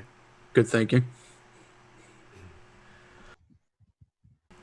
As you kind of take a closer look at the items that have been placed at the foot of the sarcophagus, you can see that there's a set of 3 small wooden bowls that are kind of laid out in a row, and they're surrounded by almost a kind of a rough semicircle of these candles. With the light of the coin, you can see that these candles are black. The candles and the flames are both black. Those of you who have knowledge of black magic, of true dark magic, might be able to know that these have been rendered from the fat of a hanged man and mixed with the soot of witches who have been burned at the stake. These are pretty powerful elements of magic, and there's a number of them here. There's probably 9 or 10 of these candles that are situated around these 3 bowls. These 3 bowls seem to have been a part of some kind of ritual. You can see dried blood is kind of cast in a line that kind of starts on the stone of the dais, goes across the bowl where it's kind of pooled, and then kind of drips a few times off in the other direction across the stone of the floor. The other seems to have some kind of strange-looking purplish, bluish powder that there doesn't seem to be very much of left. It's kind of just the bits of the powder that kind of were pushed or worked down into the grain of the wood of the bowl. The third bowl, the one in the center, however, you see covered in this powder and soaked in dried blood a small little clip of hair and a tooth.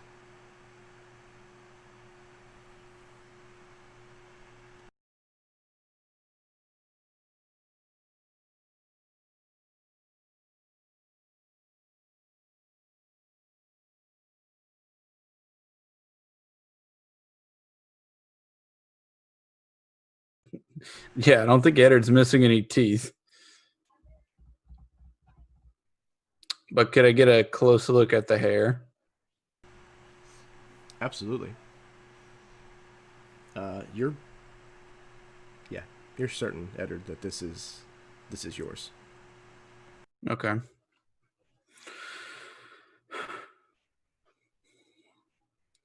So Eddard's piecing together that this must be the site of the, well, basically, like, as a revenant, they live until they've completed their final duty. And I think this is the base of operations to keep that revenant supplied with the proper regions. He's not going to say any of that out loud because I'm not trying to freak this lady out or anything. He's just trying probably not really far Oh, away yeah. from it. No, he doesn't want to be the one to push her over the edge, but he definitely is inspecting all of this stuff. I'm still a new knight, ma'am, so I don't want to tell you what to do, but shouldn't you go tell someone in case there is a dark magic user? I mean, they'd still be around, right? Oh. Dark magic. Yes, of course. Here, you can take the coin, and I just hand it to her. She grabs it. Thank you so much. And she turns and she starts to leave. She makes it back out into the hallway, and you hear, "Oh, Bowen!" And you hear the coin drop to the floor. I rush to the door. You rush to the door, and you see her running to another guard, another Galalon guard who is wearing the same uniform, and he looks very badly injured. A lot of the blood looks like it's probably dried, but whatever happened to him, it was pretty severe. And he is stammering to her. It was ambushed. It was some kind of an elf or a fae, some kind of dark creature. I don't know, but I escaped. I managed to get away, but then he kind of looks ashamed. I became lost down here, and I couldn't find my way out. I saw the light of the coin coming from inside here, and he kind of looks past her to see you, Dane, kind of coming out of the tomb. Please help me. I just look at him. My eyes flash gold. There's the sound of waves lapping, and he can take back 26 hit points. Excellent. Dane, roll me an Arcana or a Medicine check, please. Dealer's choice. I'm so good at both of those. I'm glad I gave you a choice. Me too. It'll be a 17 medicine check. Okay. So, you cast your magic, and you notice that these wounds, whenever they begin to knit, something's odd. There's almost like a shimmer to these wounds before they begin to knit. That is when you hear a wet and the female guard's head falls from atop her body and rolls a few feet away.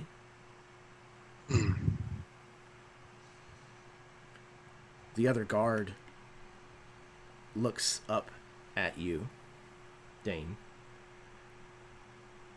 kneels down,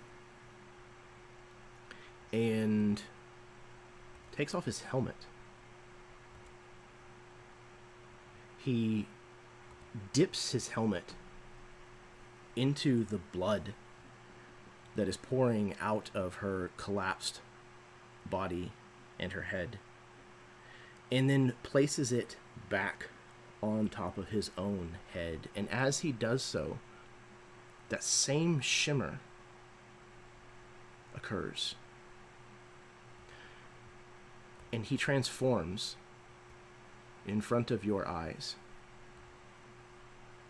into a small, twisted, old creature, a fae of some kind. His cap, soaked in the blood of this guard, he looks at you .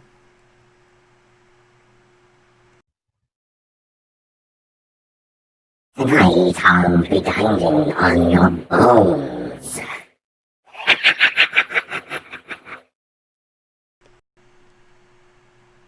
And then he charges at you. Everybody please roll initiative. Okay.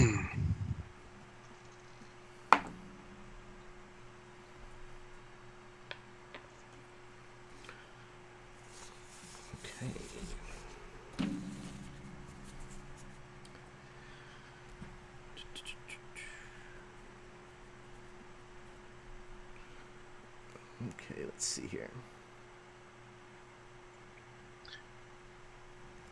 Third.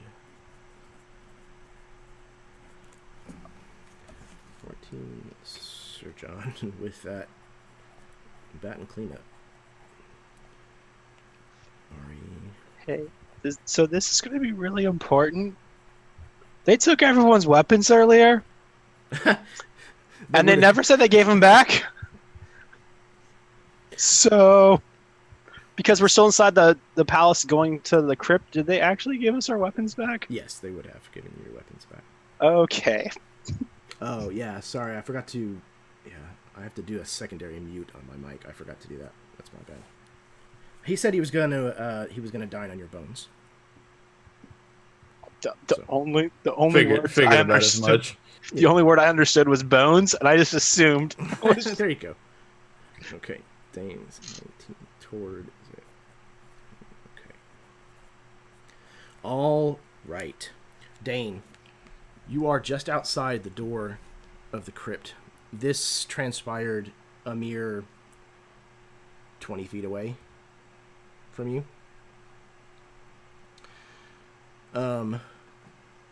And you are able to act first. So what would you like to do?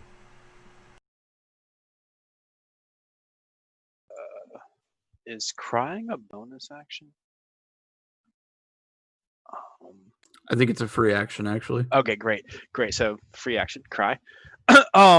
So a very similar sort of disdain, almost hatred boils up into Dane's chest. Very similar to dealing with his... Yes, I realized that after I said it. Thank you. Dealing with his old mentor. And so in old Vykaril, Dane looks at this thing and says, "You're a monster. There will be no feasting." And his sword appears in his hand, and that creature can make a con save. Okay. Constitution. What is the DC? 16 for me. Okay. We got a 25 total, so he passed.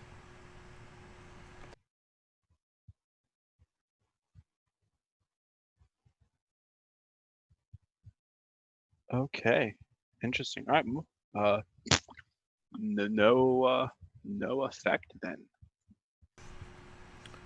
Okay. There is this sort of green light that emanates from Dane and then pulls back in for a moment. But yeah, I just stand there waiting for him, I guess. He kind of cackles. Fool.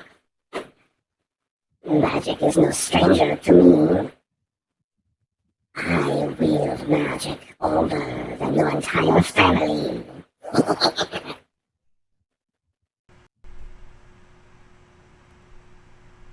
Tord.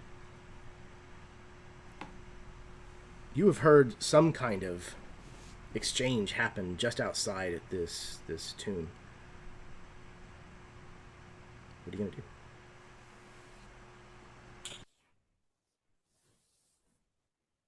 I am going to turn and try and see what's going on. I'm sure I don't know how big the doorway is. Is there anything obstructing me, or?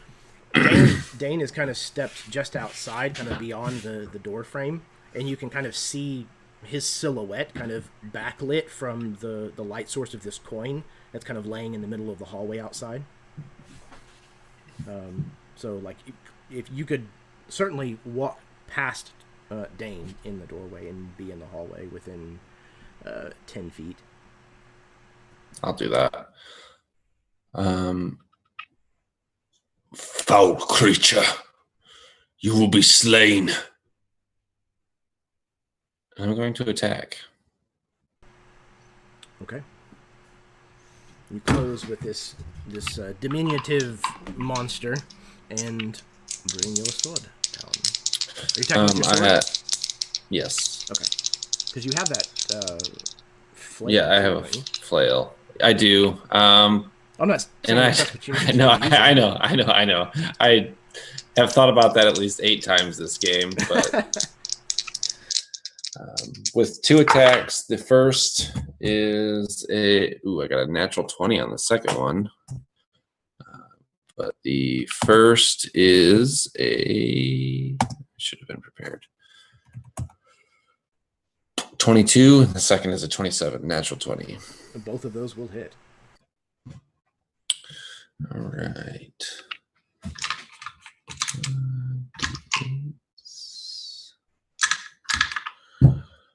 First one is a 11.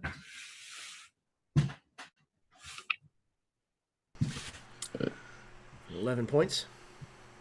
And the second one, I'm going to burn a spell slot for Divine Smite. I think that's how that works. Yes.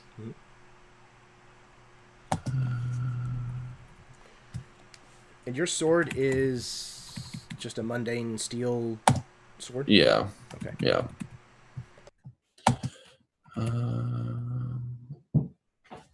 I thought I had a D8. Here we go. And how do you do crits again, Jeremy? So take all of your dice damage and add your modifiers. Okay. And then you take your maximum possible dice output damage and your modifiers a second time. Boy. All right. Yeah, so 32 points of damage.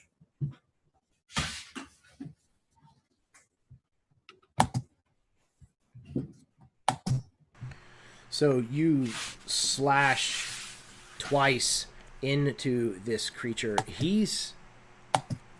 Although he's not all that fleet of foot, he's very nimble. But yeah, you manage to strike him 2 solid blows, and he recoils from the strikes of these weapons.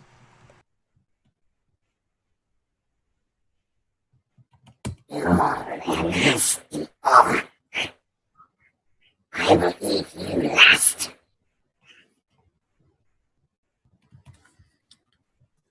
okay. On top of that, I would like to. Come on. I have an aura of warding as well as an aura of protection. So all friendly creatures around me have a +3 to all savings throws, as well as resistance to damage from spells. Just a reminder. And that'll be it for my turn, as I kind of try to interposition myself between me and the door. Not so much that it's blocking the door. I'm like 5 feet away from the door, I would say. Yeah, that's fine.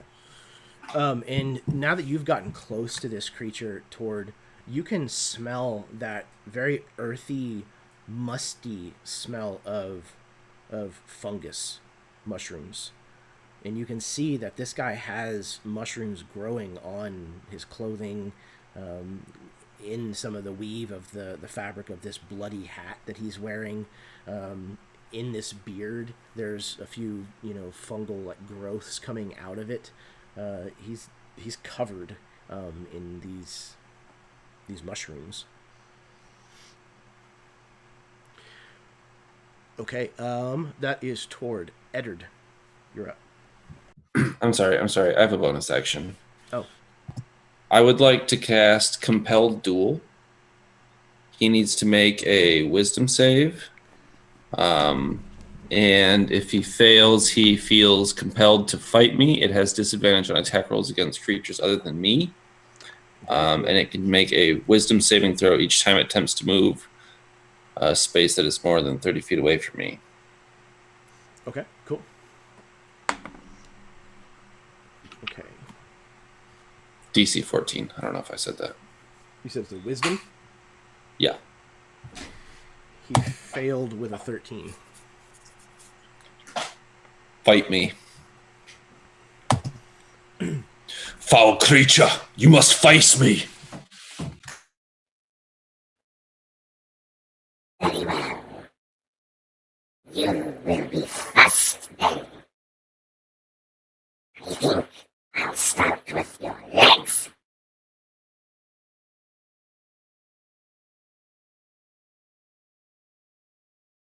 Okay.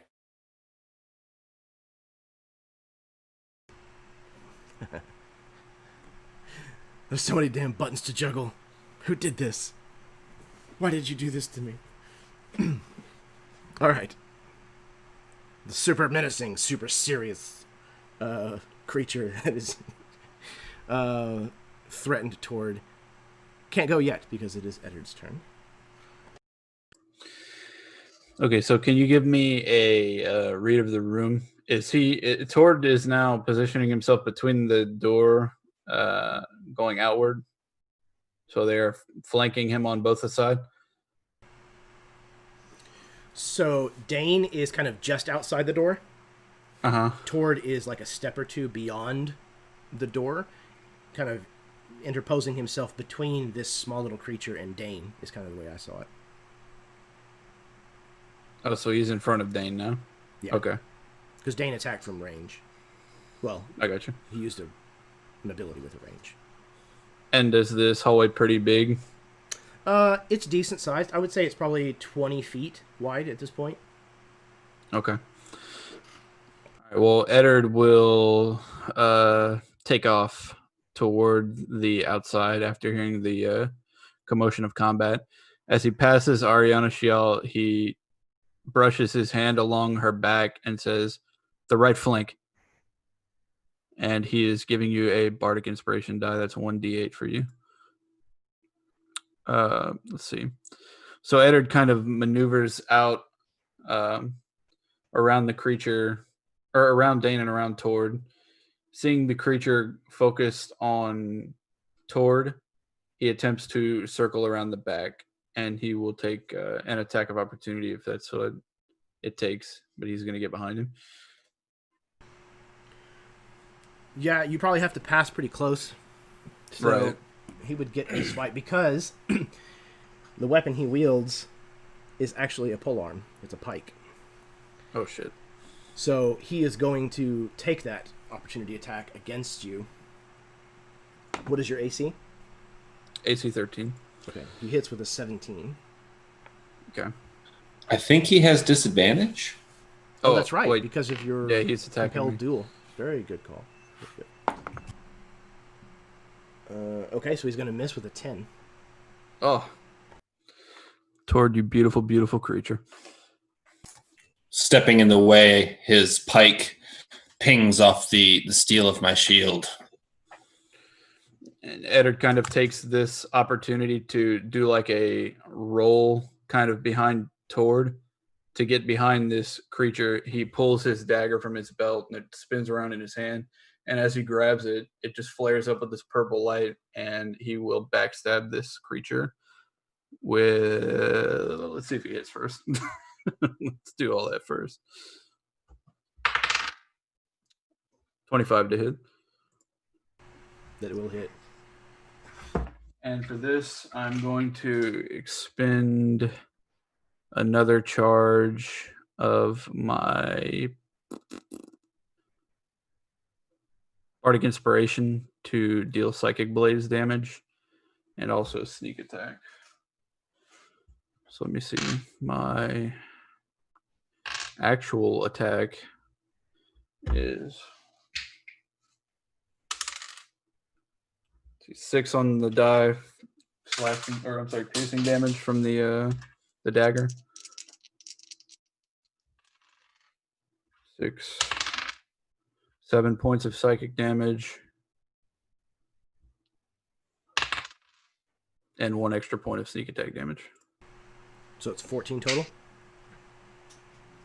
Yes. Okay. I don't know if he has any like bonuses to magic or anything, because, like you said. But yeah, it's... Go ahead. Not to any of the kind of damage that you were doing. Okay, perfect. Yeah, Ari, it modifies all your d20 rolls. So as Eddard plunges his psychic infused dagger into the back of this creature, he just kind of gets really up close on him and he says, "So it was you behind all this? Well, if it was me you wanted, here I am."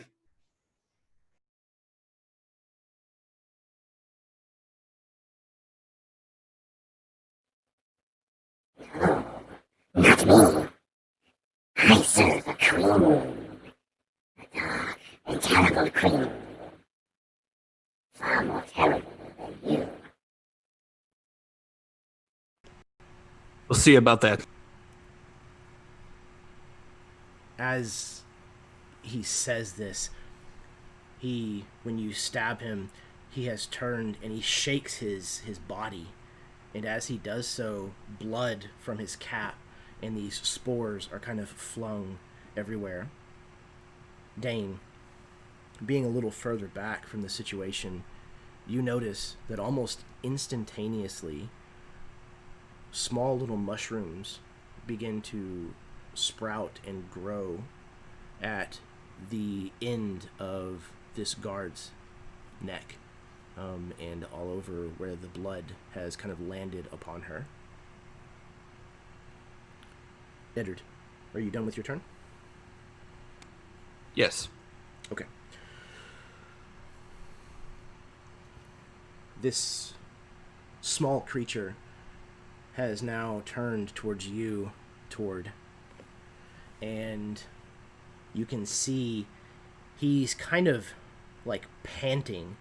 You can just see his whole body is rising and falling in your direction. He's fuming with rage, and he is going to attack at you 3 times.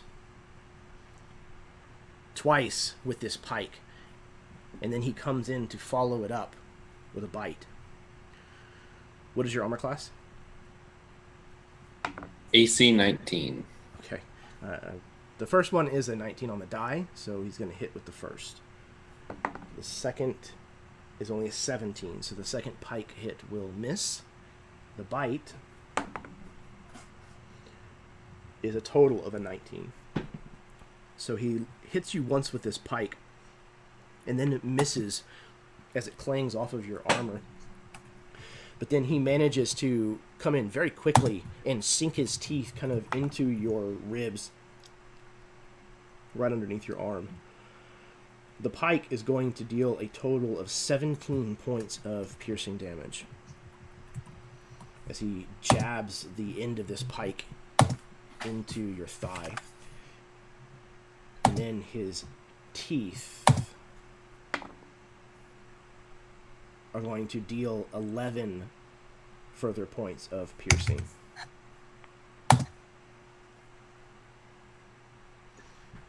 Jeremy, on his turn, he needs to make another Constitution save. Okay. That's only a 5. Okay, so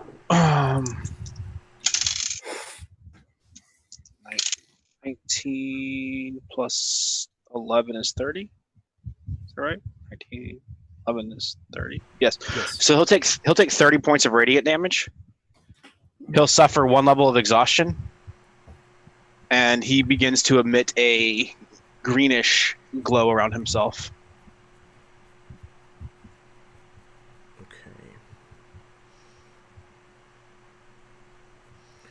And what was this a result of? Spell, Sickening Radiance. It's what I cast on him when I walked out. It's just that he resisted it the first time, and it's an all or nothing spell. But it persists. 10 minutes. Ooh-wee. Nice. Okay. Cool. Yep. So yeah, you can see like the skin on his face grow a little more sallow, and he seems to withdraw a little, figuratively and literally. Let's see. The mushrooms on this guard's body have grown rapidly, making their way what looks like beneath the armor. And some of you, maybe, are a little surprised whenever this body, this headless corpse, rises back up to its knees and then stands up and produces the sword kind of lazily at its side, and is going to move towards you, Dane, and try to attack. It kind of hefts this longsword in your direction almost lazily. Just kind of like barely brings it across at you, but is going to get a 18 total. That will definitely hit me, and I know it's an undead, but since it needs to make a con save as well. Okay. What kind of damage is it? Radiant. Okay.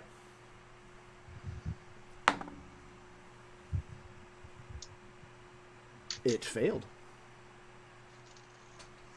12 and 19 is 31 points of radiant damage, and it takes a level of exhaustion. So does that trigger before its attack? Is it at the beginning of its turn? I apologize for not knowing that. Give me just one second. It says when a creature moves into the spell's area for the first time or starts its turn. So I would imagine okay. Yeah, but it didn't start its turn in there, so I imagine it got it when it moved in, so it's probably going to be able to continue its... I imagine it happens simultaneously. Okay.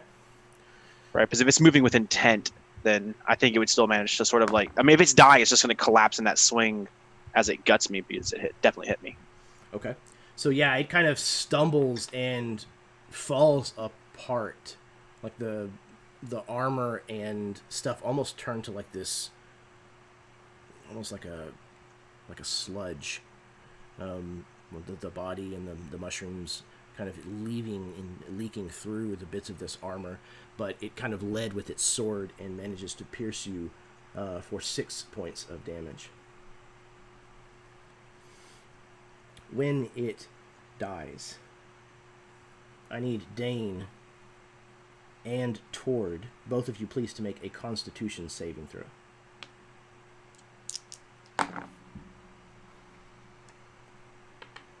Dane, add +3 to it from my aura of warding. That's good. That's good. 18. Excellent. And Pass. I got a 19. Excellent. Okay, both passes. So you each will take half. Full damage was 8. It is poison damage. So both of you will take 4 points of poison damage as these spores kind of like burst out of this creature in an area, and it collapses down into the ground. That's, Dane, whenever you notice that the head has also grown mushrooms and is making its way towards you kind of on these mushroom, like creeping vine-looking things coming out of the bottom of its helmet. It's going to attempt to bite you. Okay. But it will need to make a saving throw as well. So we'll do that first, because that's Also, going to be a hit. What's that? Nothing. I'm sorry, I didn't realize I was unmuted. No, you're good. But it failed its saving throw, so it's not going to even reach you. It enters that kind of radius of magic that you have present around you, and it's kind of like lumbering towards you. This kind of, and as it does so, it just like collapses and kind of skitters and rolls. And by the time it kind of rolls to where its face is pointed in your direction, you can see like most of the flesh and stuff is just melting away and leaving just a stark white bone underneath. I irreverently and out of horror just boot that right down the hallway. Yeah, it kind of clatters off out of sight. Okay. Ariana Shiel, you're up. Hearing the fracas outside and seeing it as well, Ari is going to immediately, though somewhat delayed, jump into action. And as she closes with the fey creature, she's pulling out her short sword, and I'm going to basically just rush at him and attack with the sword twice. Hopefully hit. Okay, so that's a 26, a dirty 20, and then I'm going to use the part. As a bonus action, she finishes, so she's like kind of stabs and slices again as she turns around, and then the final blow is like this knee to its head. Hopefully we'll see if it hits. That's a 14. Okay, so the first two will make contact. The third will not. Maybe she misjudges his height. And or you have an inspiration die. Or a bardic inspiration die. I used that for that and I just missed. Oh, okay. Okay, so the hits. I'm going to use a key point on the second hit. Well, let's just make it on the first one. So the blade does more damage than is expected. She just has this mundane sword, but as it like sinks into the creature's flesh, it's magical for the purposes of doing damage. And I'm using a key point to bump up the damage. So the first hit, that's max. So that is 16 points of magical piercing. And he needs to make a con save as I blow another key point to do a stunning strike. Okay. What is your sword? You said it is mundane. Is it just steel? Yeah, it'd be steel, but it's magical. Right, it counts as magical. Yeah. Yeah. But the actual it's not silvered or itself, anything. Okay. Yeah. 16 points. Yeah. And the second hit is, I just had that 8.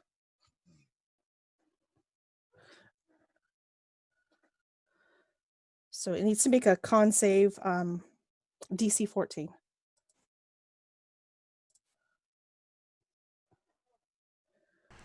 Okay, so that is a 14 on the nose. Okay. That was against stunning strike? Yeah. Okay. So hey, Ari. I need you to make a con save. Oh, did I just go through the... Yep. That's going to be bad. It's going to be real bad. It's going to be real bad because I rolled a 1. Okay, so well, you have a total of 2. Well, you have resistance to magical damage thanks to Tord. Do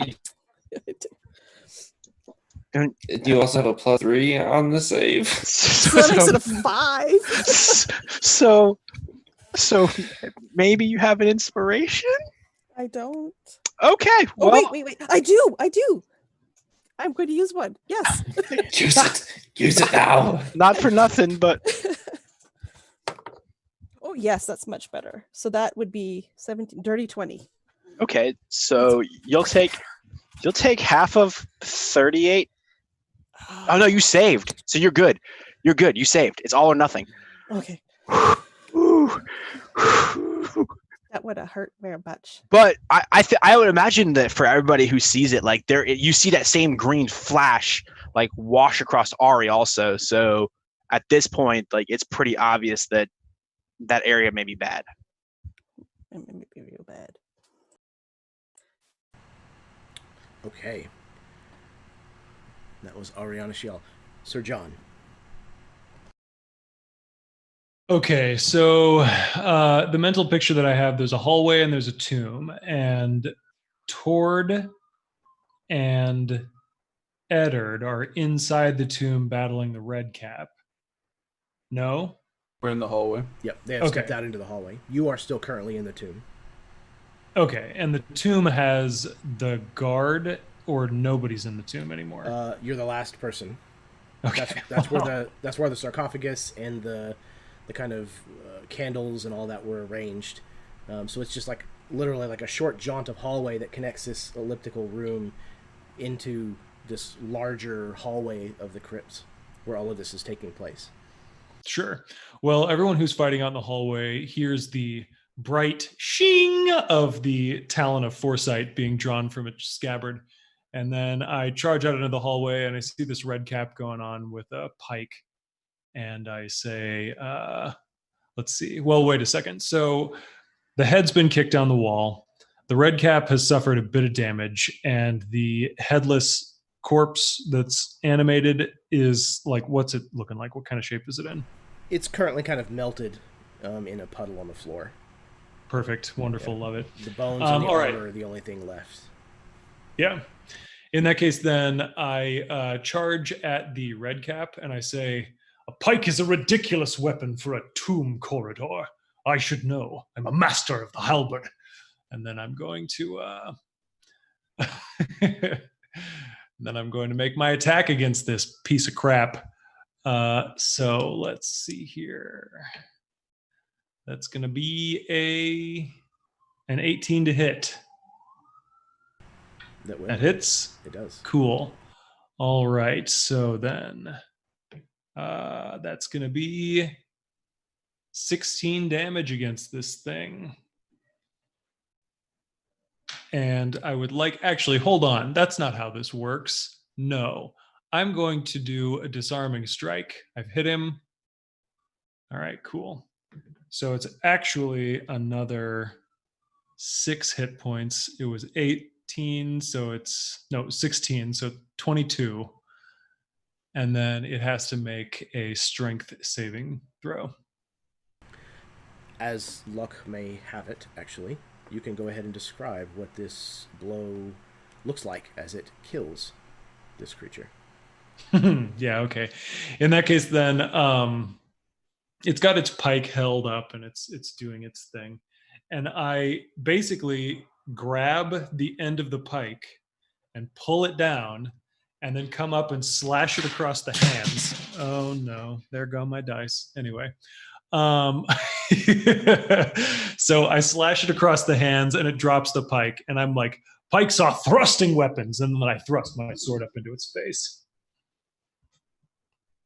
So, Sir John, can you also make a Constitution saving throw? Not a problem, Sir Dane. Let's see here. You're at +3. So that's 14 plus 16 total. Okay. 16 save DC. You're good. Of course I am. Well, you would have had a +3. I added the +3 though. Oof. So thanks, Tord. You're a real pal.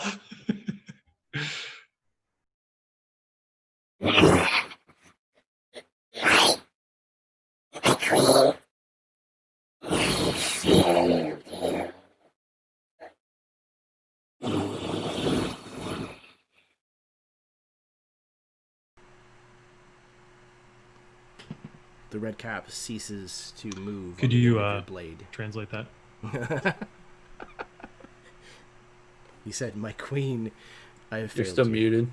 Something, something, my queen, something, something. He said, "My queen, I have failed you."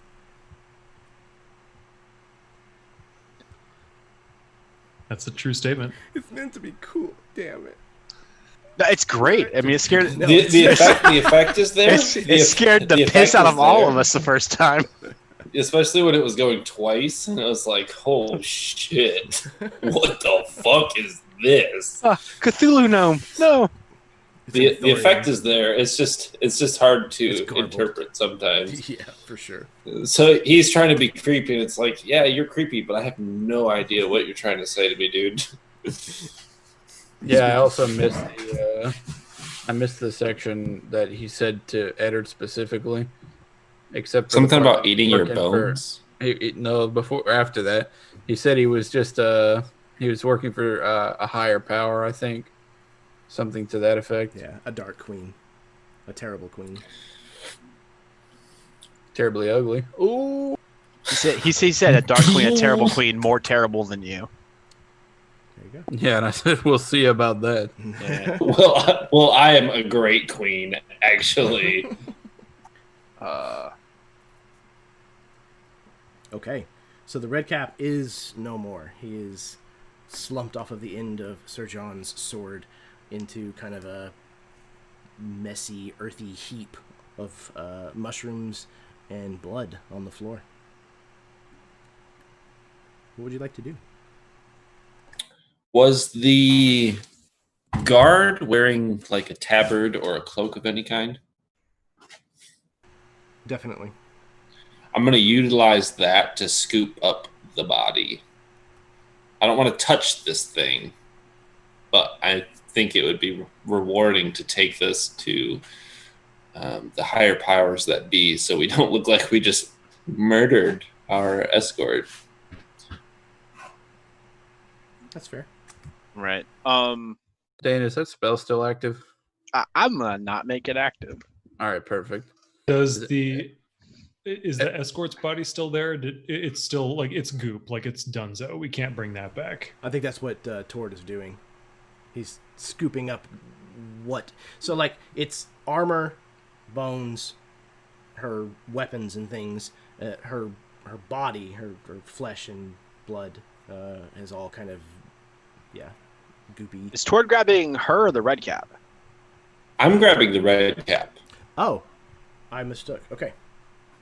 Yeah. I mean, we can present the dead body to them, but I want to make sure that we're like, hey, this is what did it. Sure. Right. We didn't ooze her. Yeah, if that's the case, then I would certainly bring back the guard. I mean, yes, we should bring them both back, but Eddard came down here for a reason, and are you done? And also, we need to figure out where the other guard actually is. The one that, and I point at the thing that Tord's holding, that he was disguised as. As you mentioned, Eddard, he's actually passing you to go back into the tomb. And he walks straight past you, and he starts to stomp the bowls with his boot into 1,000 pieces and attempts to put out the candles. And he just kicks the rubbish off to the side. How are you attempting to extinguish these candles? He's just stepping on everything. He's not going to try and blow it out. So you crush these bowls, their contents, Yeah. they shatter underneath your boot heel, and stomp on these candles as you might.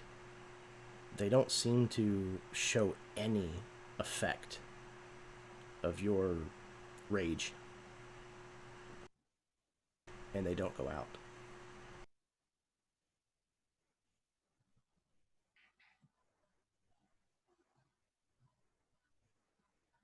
I take it prestidigitation doesn't put the flame out either. It does not.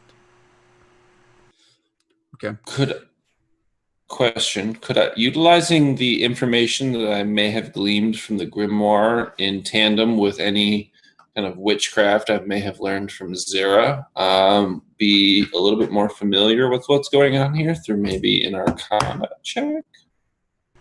Are you attempting to do this from what you have remembered from the grimoire, or are you taking the grimoire out to look?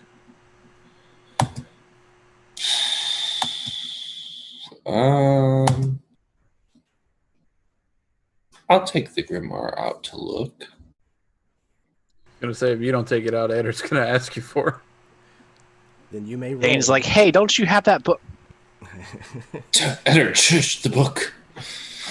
Then you may roll with advantage. Okay.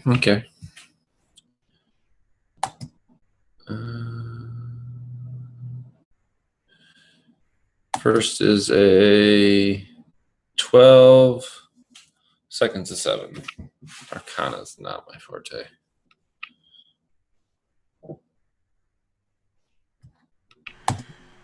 So, you haven't spent a lot of time reading over this book. You've kind of looked through it a little bit, but a lot of it it's just outside of your wheelhouse. You know, it's like reading, you know, an instruction manual in a different language almost. So there's no pictures of candles in here. Yeah, exactly. But you're fairly certain that there's some kind of curse that is associated with this. You do Eddard, it's magic. It's what's keeping that revenant on my tail. But I can't extinguish the fire.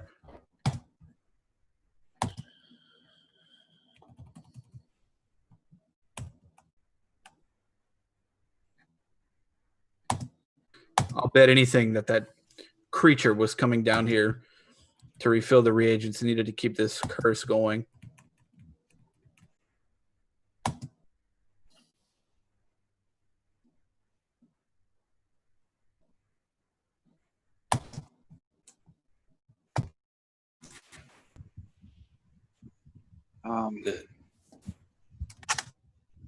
I might be able to help.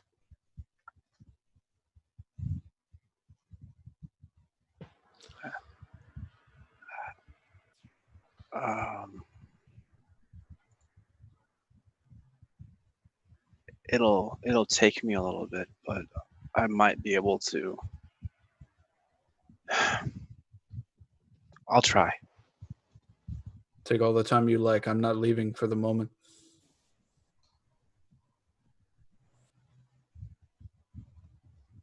All right, cool. So I'm gonna go back into the room and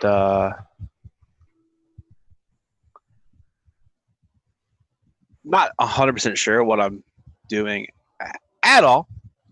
I'm gonna take out some of my own candles, the ones that we got way back when we were all thrown in ovens. And yeah, I remember that. And I'm gonna light this and sort of set them adjacent to these black candles. And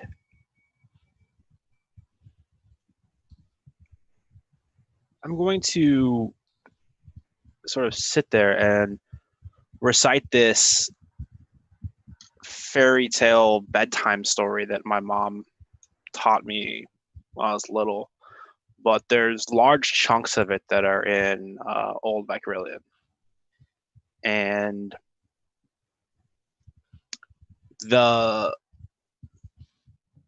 story is one that maybe back in the old days of Vykaril, like it was a pretty common story amongst mothers who practice magic, that they would tell their children. You know, it's a profession of love, and it revolves around this small child wandering off to a witch's house, and the whole village goes out looking for them, and they're not able to find them, and the mother has spent days crying, and in the middle of one night she gets up and sort of wraps herself to go out in this cold wind, and she can feel this draw, this connection to a part of her child. And she walks through this darkened wood and has to overcome these different fears that she has. And at first she tries to fight them, and then she begins to dismiss them as she realizes that most of them are being materialized out of her mind. And she gets to this witch's house, and the hag is behind, this closed door. She can see her child inside crying, and she tries the door, and as she does, her hand is burned, and there's this brand that's left in the palm of her hand. And my mom would often just sort of trace that brand to the palm of my hand. And over time, if you know the history of Vykaril, that symbol gets used a lot in wedding rings and dowries and betrothals, as it started to take on a meaning that was more loving than this warding. But out of desperation, this mother just falls to her knees and pleads for the magic that's just infused this door, that's keeping her from her child to just fade away, to go. And I will cast Dispel Magic. So if it's higher than a 3rd level spell, I gotta roll to do it. So Go ahead and roll, please. no problem.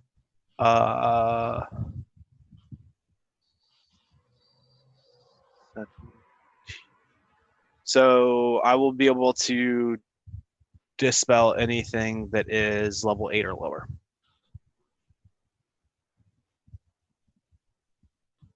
Right? Because it's 10 plus spells level is a DC. I rolled an 18, but you add your spellcasting modifier to? You do, right? It's just your spellcasting modifier plus your die roll? I believe that's right. I don't use Dispel very often, I'm sorry. No, you're good. I'm going to look it up. Let's see.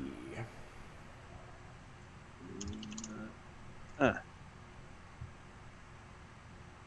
ability check using your spellcasting ability. So yeah. Awesome. All right. So then my total comes out to 21 on the die. Okay. Or total. So yeah, the DC I would beat is at 21. All right. So you perform this rite, if you will. And at the end of this tale that you have recounted, you make a final flourish with your hands or something, and as you do so, the flames on the candles go out, and you watch kind of in real time them get knocked over and crushed, as if the actions that Eddard had taken play out now, that whatever protection was holding these things together is no longer keeping them that way. And they burn no longer. Eddard, roll me a perception check, please. And I think this would probably have advantage.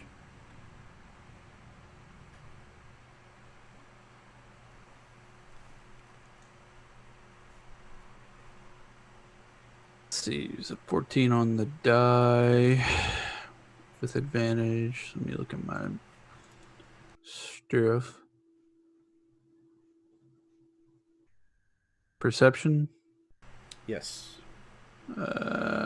16 total. Okay. You notice that where the lid of this sarcophagus had been pushed over onto the floor and had broken, apparently one of the pieces, when it had broken, had kind of ended upside down.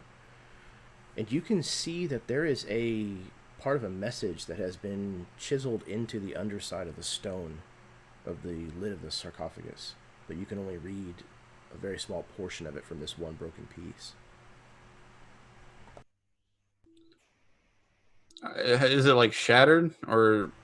No, it's in fairly big pieces. The piece that you're seeing is probably the size of a grapefruit, give or take, and is like kind of one of the smaller pieces.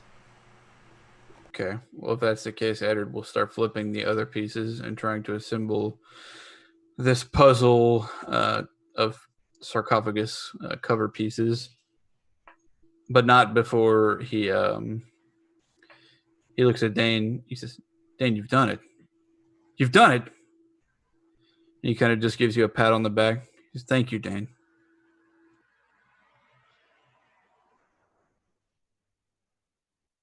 I think Dane is he looks at you and nods, but I think for a moment he's kind of lost back in the memory of his mom telling him these bedtime stories.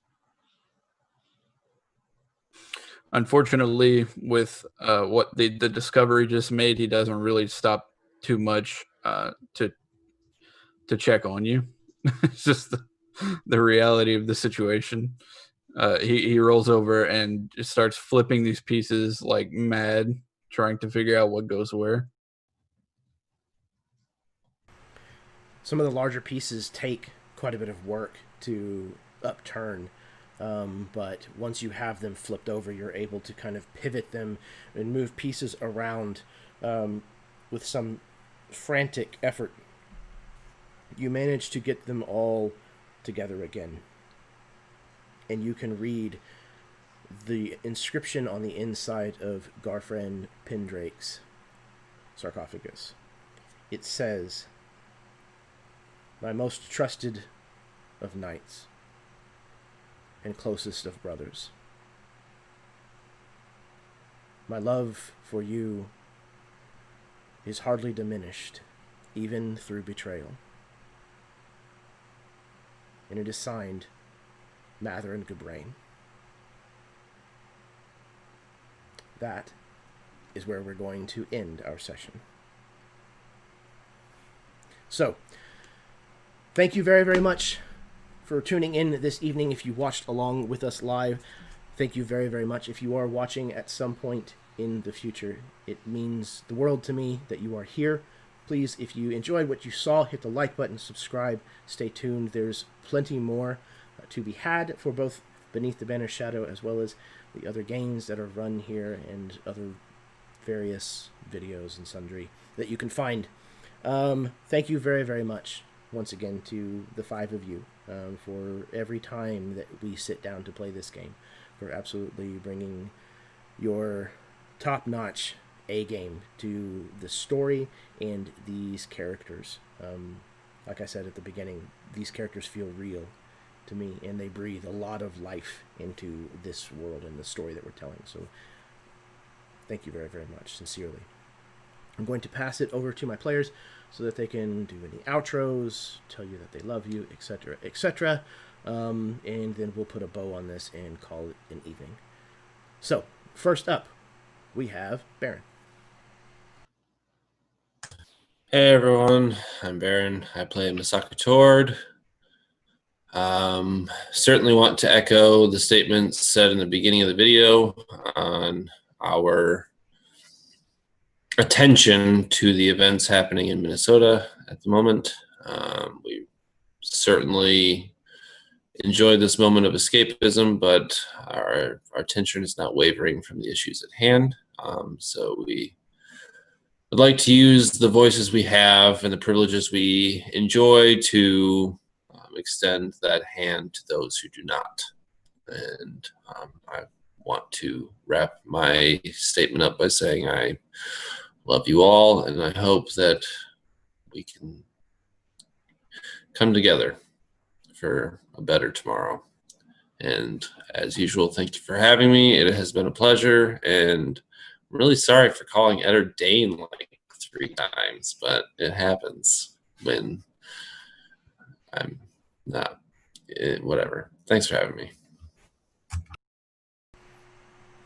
Always fantastic to have you here, Baron, and thank you for reiterating what was said. I agree that I will be proud and happy when we as a society can move past this. I hope that it happens in my lifetime. And if not in mine, then I hope that it happens in the lifetime of my son. I sincerely hope so. Okay, next up we have Eli. Hey everybody, I'm Eli Kurtz. I was playing Sir John Lytenor and had a great time. This was, it felt like we were moving at a real strong clip this time too. Like a lot of stuff happened and we're set up for a lot of really cool stuff too. Really excited to see where it goes. And yeah, again, solidarity with all the folks taking action around the country. I hope that we arrive at a better tomorrow together. Again, very well said. Thank you. Yeah, man, I'm excited. Each session of this campaign, we get a little closer to kind of what the main thread of kind of what I had built for this campaign, but we uncover so much more along the way. A tapestry is more than one thread. Well said. Very well said. And I'm enjoying weaving this crazy ass dark tapestry with all of you. So yeah. Next up we have Karen. Hello, everyone. Karen, thank you for watching our show tonight. I love this campaign so much, and the secrets that just drop every time, it's awesome. So yeah, I'd love to see what's going to happen with that little nugget that we just learned there. I want to thank all the players.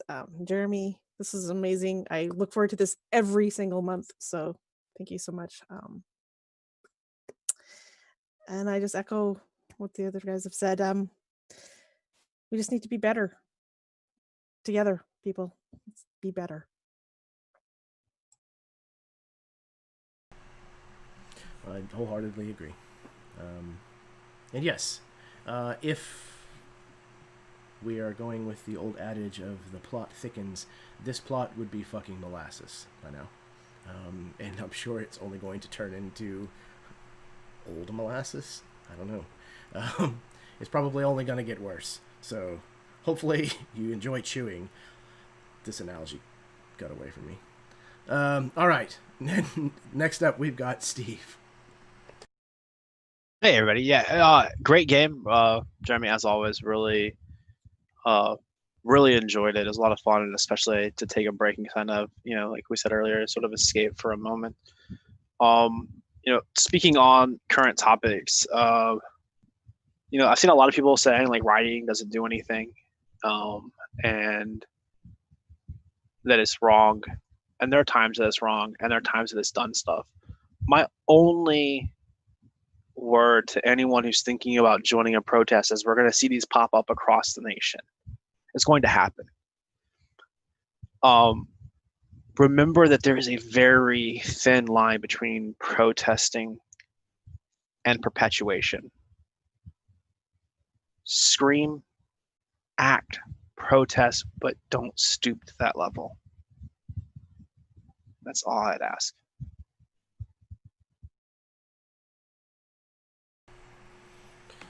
I think that's good advice. Yeah.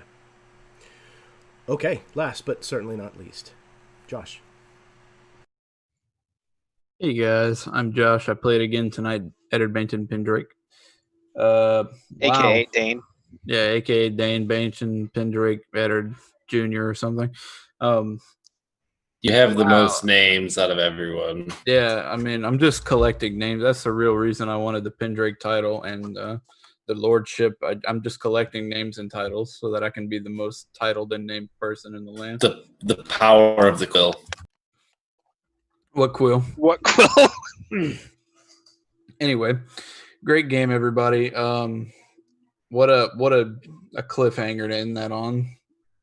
I feel like every session something's moving, even if it's not what you had laid in front of us. There's always so many moving parts. Everything always goes forward. It's never backwards with this game, which is awesome. And I can't believe we're approaching 20 sessions already. I'm very excited about that, and here's to 20 more because this game is amazing. So thank y'all all for playing, and thank you, Jeremy, for putting it together. And I'm not going to say too much about the events going on right now. Everybody's already said it. I stand with them. So just be safe out there. Indeed. Thank you, Josh. I appreciate that very much. And yeah, it's sure to be exciting, whatever's going to happen next. I know it will be. Cool. I think that's all that I've got. once again, thank you very, very much. If you tuned in now or later, regardless of what you're going to get up to, whether you are joining those who are raising their voice in protest, or you're staying home and trying to keep your family safe and healthy through this additional crisis that we are not yet finished with, please stay safe. Stay sane. Wash your hands. Try to treat people with kindness. If you can, please have that be your first response. I know it's hard sometimes, but I think we all could use a little bit of that. So, yeah. Until next time, may your dice roll high and your snacks always be within reach.